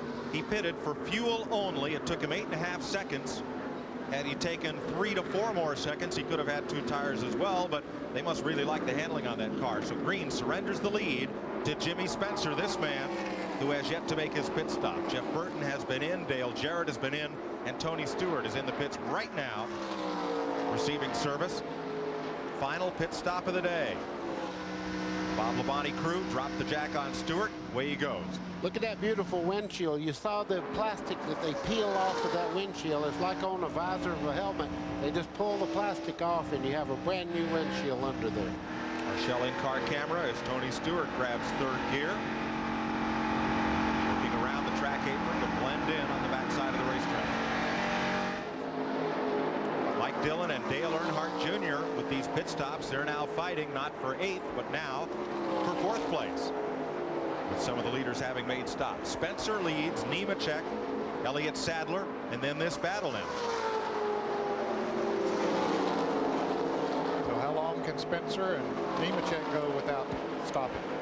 Tires appear to be no problem, but gas. Are you surprised Mark Green didn't take tires? Yes, I am. I'm surprised he didn't take right side tires, but the car evidently felt so good to him. I said, hey, we don't need to change anything about it. If you take on 2 tires, you're going to change the handling characteristics of it. I will tell you that Mark Green did lose a lot of time coming into the pit area. He pulled down going down the back straightaway and run through a lot of oil dry and stuff through the corner. Lost a lot of track position by making a slower stop. Jimmy Spencer leads this race. Ralph has more. Corey Stott is his crew chief. Corey, how long can you stay out there, and what will you do when you come in? Well, Ralph, I couldn't really hear your question, but we're going to stay out to about 180. Tell you, Goodyear brought us a great tire. We put 2 on last time, got some track position. Jimmy's driving the wheels off this thing. Just happy for Zippo and All Pro Auto Parts. Kingsford. Will you take just fuel, or will you change tires too? We're looking at just fuel. Bill Stevens? I'll tell you, it was really something down here before Mark Green's pit stop. They had 4 tires out. The tire changing crew was ready. The jack was up and ready to go. Then they just put fuel in. I just spoke to the crew. They didn't know that they were just going to put fuel in. Kenneth Campbell was trying to fool everybody in the park. Dick Berggren. Joe Nemechek is going to have to stop by lap 180, and Elliott Sadler is as well. That's as far as they can go on fuel. They're hanging around out there, hoping they're going to get a caution flag, be able to pit for 4 tires, where everybody else is just taking either 2 or none. Mike? Stanton Barrett, Tracy Leslie, and Mike Dillon have made pit stops as we continue under green. 28 laps to go here at Texas Motor Speedway. Watching from Joe Nemechek, the 2nd place car, looking ahead at Jimmy Spencer. Nemechek turning 8,000 RPM. That's the tachometer right there. Turning 8,000 RPM down the straightaway. Our Bell South Mobility Cam giving you these photos from Nemechek's car. Mike Dillon's pit stop, no tires, but it took 21.4 seconds. That's taken him out of the chase. CBS Sports coverage of the 1998 Coca-Cola 300 will continue after this message and a word from your local station.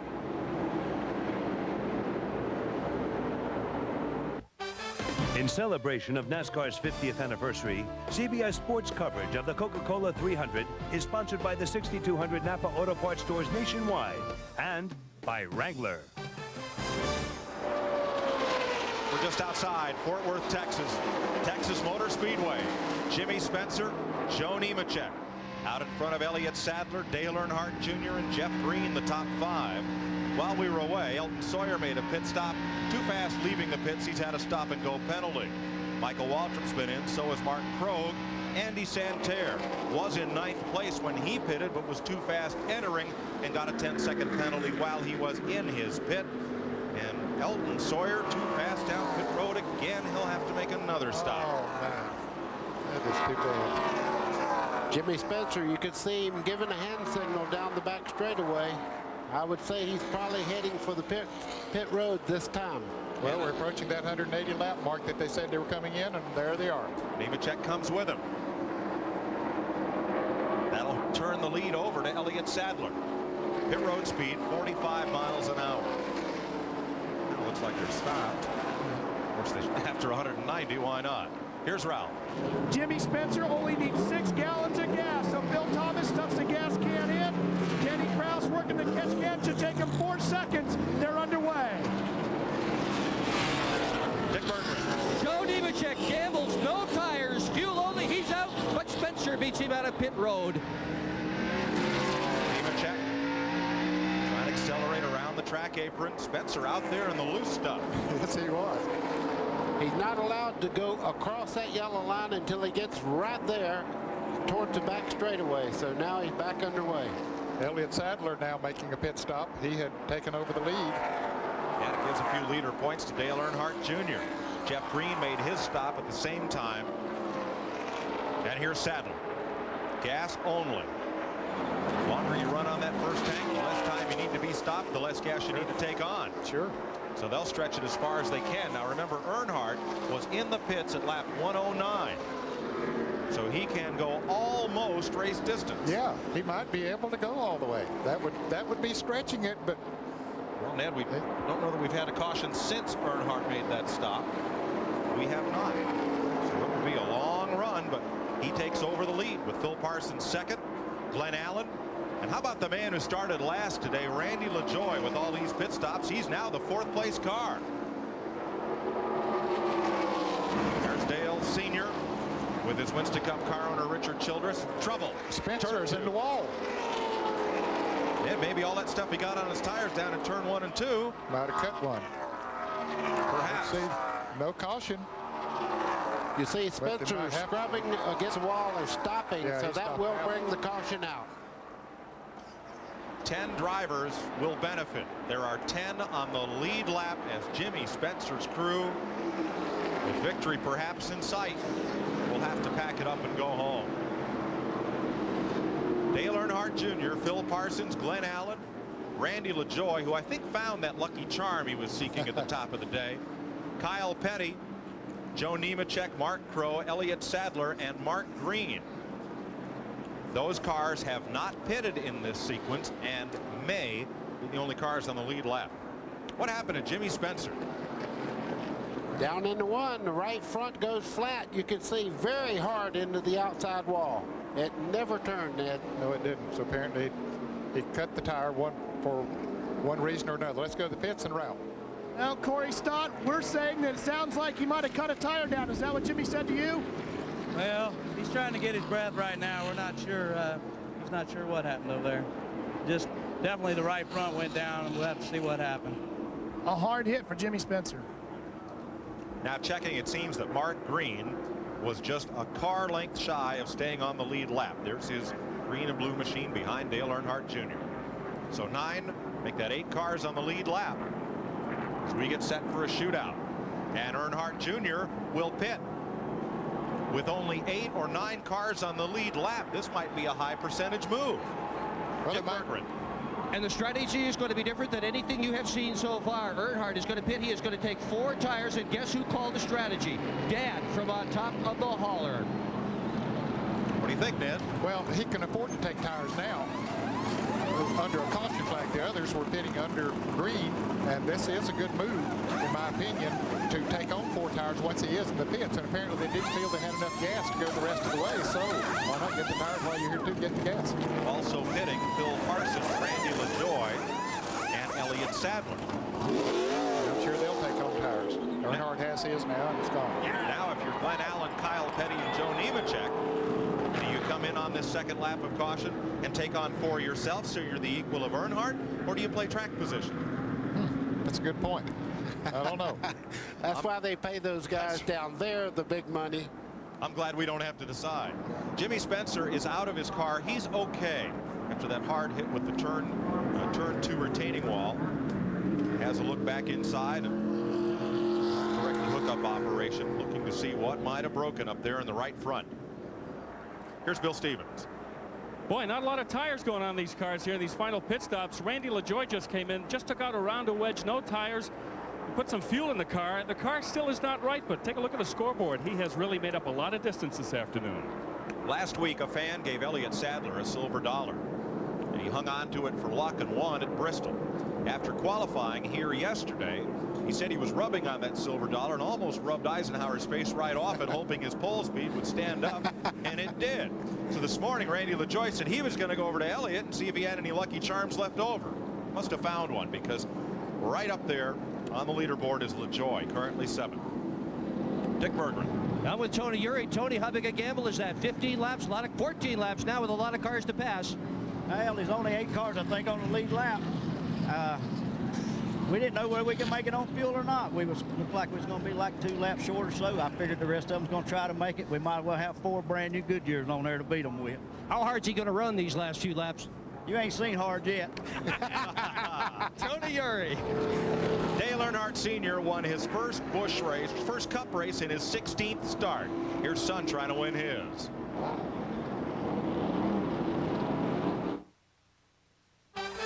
This CBS Sports Race Summary is sponsored by Texaco, a world of energy. We're heading for a 12-lap shootout. 7 leaders, 10 lead changes, 6 cautions for 38 laps. 13 cars in the garage, 13 cars on the lead lap. Cars out of the race. Even Alexander listed his fuel pump. The fuel pump broke because he crashed. Most of the cars have had an encounter of the concrete kind here in Texas that are in the garage area. Sunday, May 3rd. Experience the saga that begins where the last Dawn left off. In the most anticipated television event of 1998, Mario Puzo's The Last Dawn 2. CBS, May 3rd. Coming up next, CBS Sports Spectacular takes a look back at the history of NASCAR stock car racing. 50 years in the space of 1 hour. Coming up next. And tomorrow, the Texas 500 Winston Cup race. You'll see it live here on CBS Sports. Don't forget to set your clock ahead, 2 p.m. Eastern Time. Front row, Jeremy Mayfield, 185.9 miles an hour. Front row, Joe Nemechek. Ford and a Chevrolet to bring the field down to the green. Live on CBS tomorrow. Dale Earnhardt's first Winston Cup victory, Bristol, Tennessee, 1979, his 16th Winston Cup start. Today, Dale Jr.'s 16th Winston Cup start, or rather 16th Busch Series start. He goes third behind Glenn Allen and Joe Nemechek. And they got some cars on the lead lap. For example, Mark Green, he's on the lead lap, the tail end of the lead lap. They got to get by all of those cars. Oh, trouble! Glenn Allen got turned. Nemechek got in the back of him as they come across the start-finishing line right there. He went up into Dale Jarrett. Caution. And the caution is out. Cars that did not stop fall in that last caution behind the safety car, and the cars that pitted have to line up behind them. So even though those cars were on the tail end of the lead lap, they got to restart in front of the lead cars, and some of them will get back up to run with the leaders. Mark Green. They will. He'll get his lap back. Mark Green, Jeff Green. Nemechek posted as the leader. There's Jarrett running with right side damage. And Glenn Allen was the victim of that. Yeah, that's too bad. He was sitting there in position, you know, to have a good finish, maybe even to win the race, and got tagged from behind and spun out. Took Jarrett with him. Last week at Bristol, there's Glenn Allen. Come down pit road to John Munson. Glenn's best finish of the season was 9th at Bristol last week. Field slows under caution, 10 laps to go. Very little debris on the racetrack, so this may be a quick caution. Here's Ralph. We're in the pits of Glenn Allen as they go to work on the car. No word from Glenn to crew chief John Munson as to what happened. This was their only new car in their state. Now frustrated Glenn Allen still looking for his first Busch National victory. Mark Martin will pit.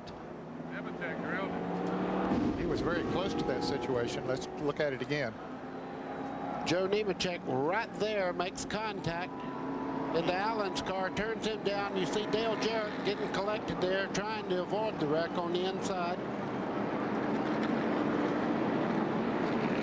Wonder if Allen was fully up to speed. Here's another look. Now watch those two cars at the bottom left of your screen. And Nemechek really gets on the accelerator. He has good speed going there, and just wham right into the back of him. Ned, I think Allen, compared to the cars on the inside lane, was backing up. Perhaps he missed his shift. Who knows? It does look like that he didn't get a real good start.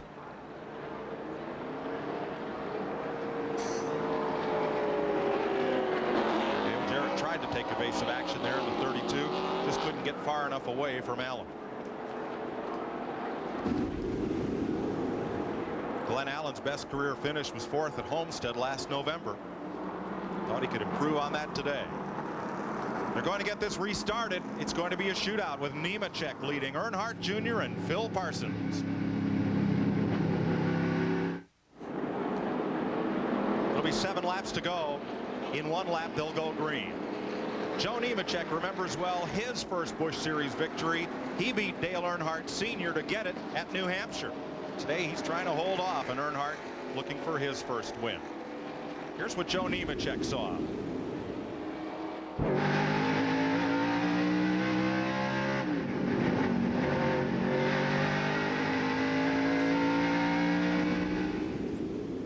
It was hard to tell if Glenn Allen, I don't think that he was up to speed compared to the cars that were on the inside of him, certainly not to Nemechek. You know, Buddy, tell me, every driver's out there, he's thinking accelerate, accelerate, accelerate.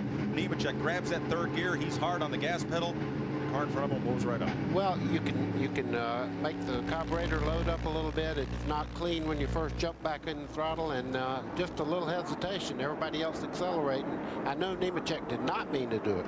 Dick Berggren. Dale Jarrett's day ends early, but you're going to watch a heck of a finish. What do you like here in the 3 and 87 cars? It comes down to the end. I don't know. You know, they both got pretty good cars. I just hated for our guys. The White Rain Ford was okay. We got caught on the pit deal and got lapped down, and you know, somebody got a little anxious there and turned the 99 car over and ran right into me. So should be a good ending though. And he'll be back tomorrow. We'll see him in his Winston Cup car on CBS. 6 laps of racing to go. Will front row Joe Nemechek pick up another victory, or will Dale Earnhardt Jr.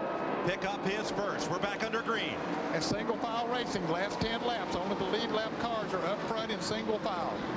Jeff Burton went to the grass there in the quad oval. Straightens it out. That yellow car, center of your screen. Nemechek has clear track behind him. 10 car lengths. He got a jump when they dropped the green flag. Nemechek got a huge lead. Look, about 10 car lengths as they go down in turn 3. Earnhardt in second. Phil Parsons. The black car is Sadler. Elliott Sadler. Kyle Petty. 5 laps to go.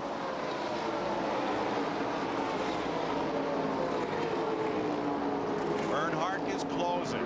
Half a second at the start-finish line. And behind him is closing up 2. Parsons and Sadler, 3rd and 4th. That big rubber band stretched out, and now it's all pulling back together. It's all pulling down on Joe Nemechek. Nothing left on the table. Earnhardt is closing in. He's about down to 5 car lengths now as they head down the front straightaway and into turn 1. Phil Parsons has had sort of a tough year. It's good to see him up there running for the win, but he's about to get past Elliott Sadler making a move on the inside. Car in the wall, turn 2. One car spinning, sliding. Stanton Barrett is in the fence. This might be the run to the flag. 4 laps to go, 3 when they come by. Barrett's car gets going. No caution. We stay green. And Earnhardt closes up to 0.3 of a second behind the leader. That's more like 3 car lengths as they go down into turn 1. Now they work their way towards the back straightaway. It looks like Earnhardt definitely has the faster of the 2 cars. He's gaining about 1/10 of a second a lap. And just behind this group, you can see Elliott Sadler coming like a whirlwind in the 66 car in 3rd place. Sadler the pole sitter. 2 laps to go. And Earnhardt is within striking distance. Sadler close enough to challenge the pole sitter and last week's winner. Here comes Earnhardt. He brought it down to less than a car length down the back straightaway. Boy, does he get off the corner. He does. That car has been hooked up all day. We've talked about it several times, and right now is when it really counts.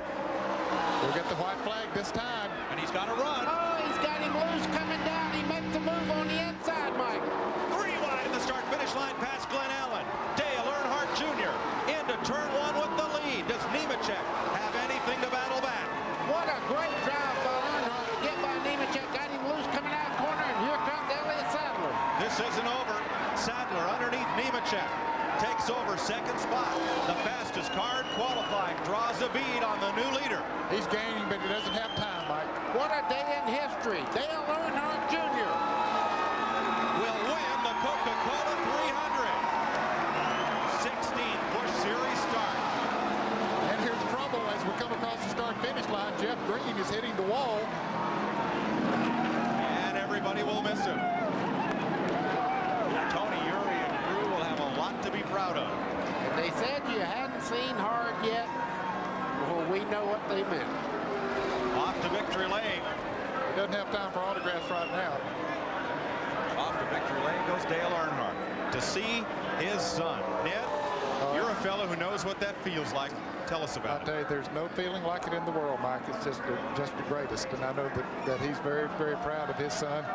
He doesn't want to sign autographs right now, and he shouldn't even be asked at this point because Dale Earnhardt Jr. on the two-way radio as he came across the line. He yelled, "Daddy, I love you to death for First this." win and points leader right now. There's the proudest father in Texas. There goes his son, taking that famous number 3 to victory lane.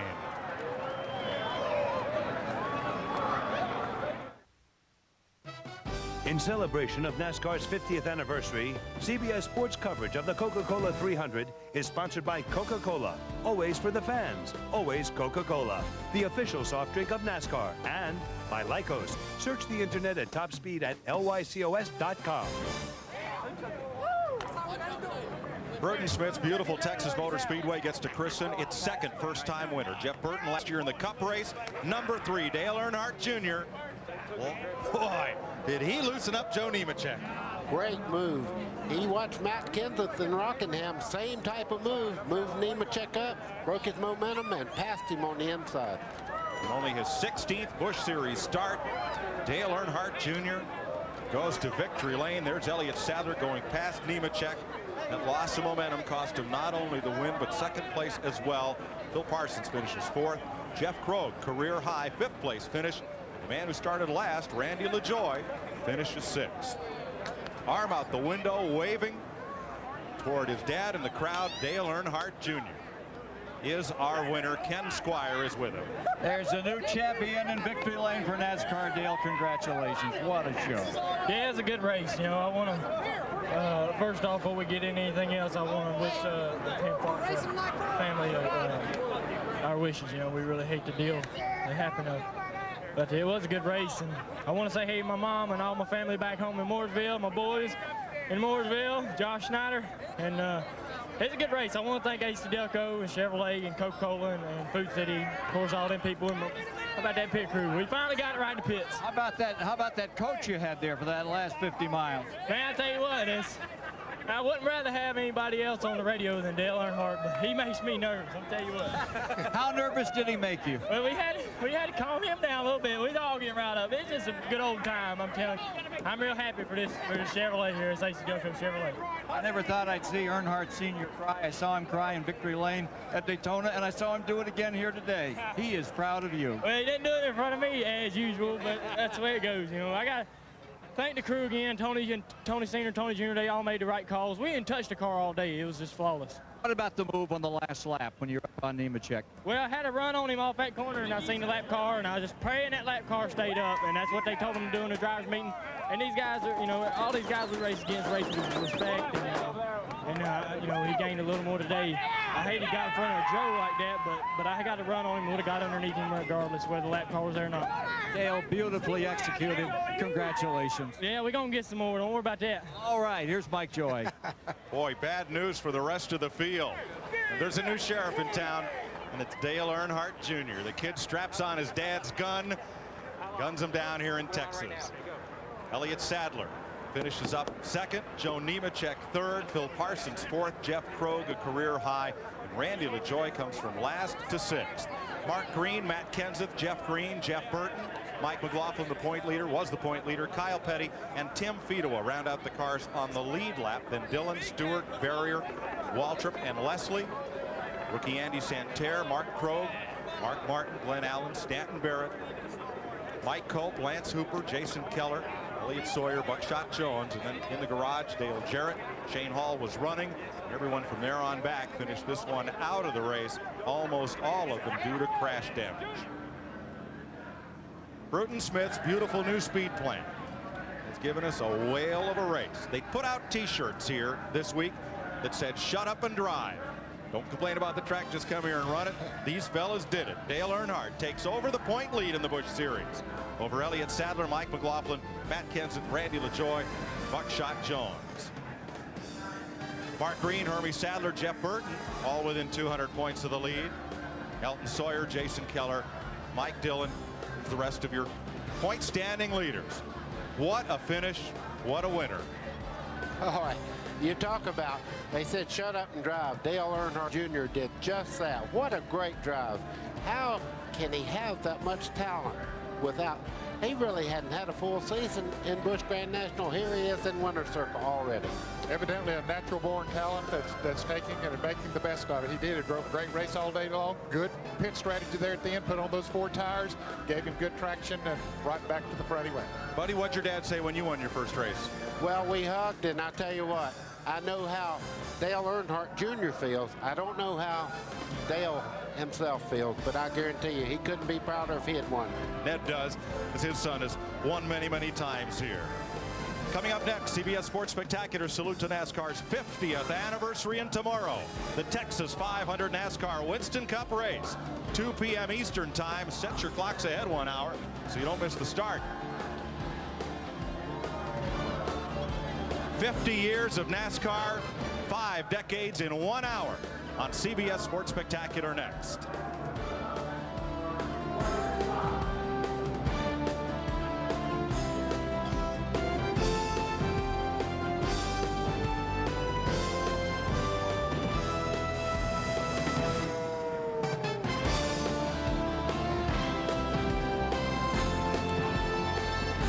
This has been a presentation of CBS Sports, home of the Daytona 500.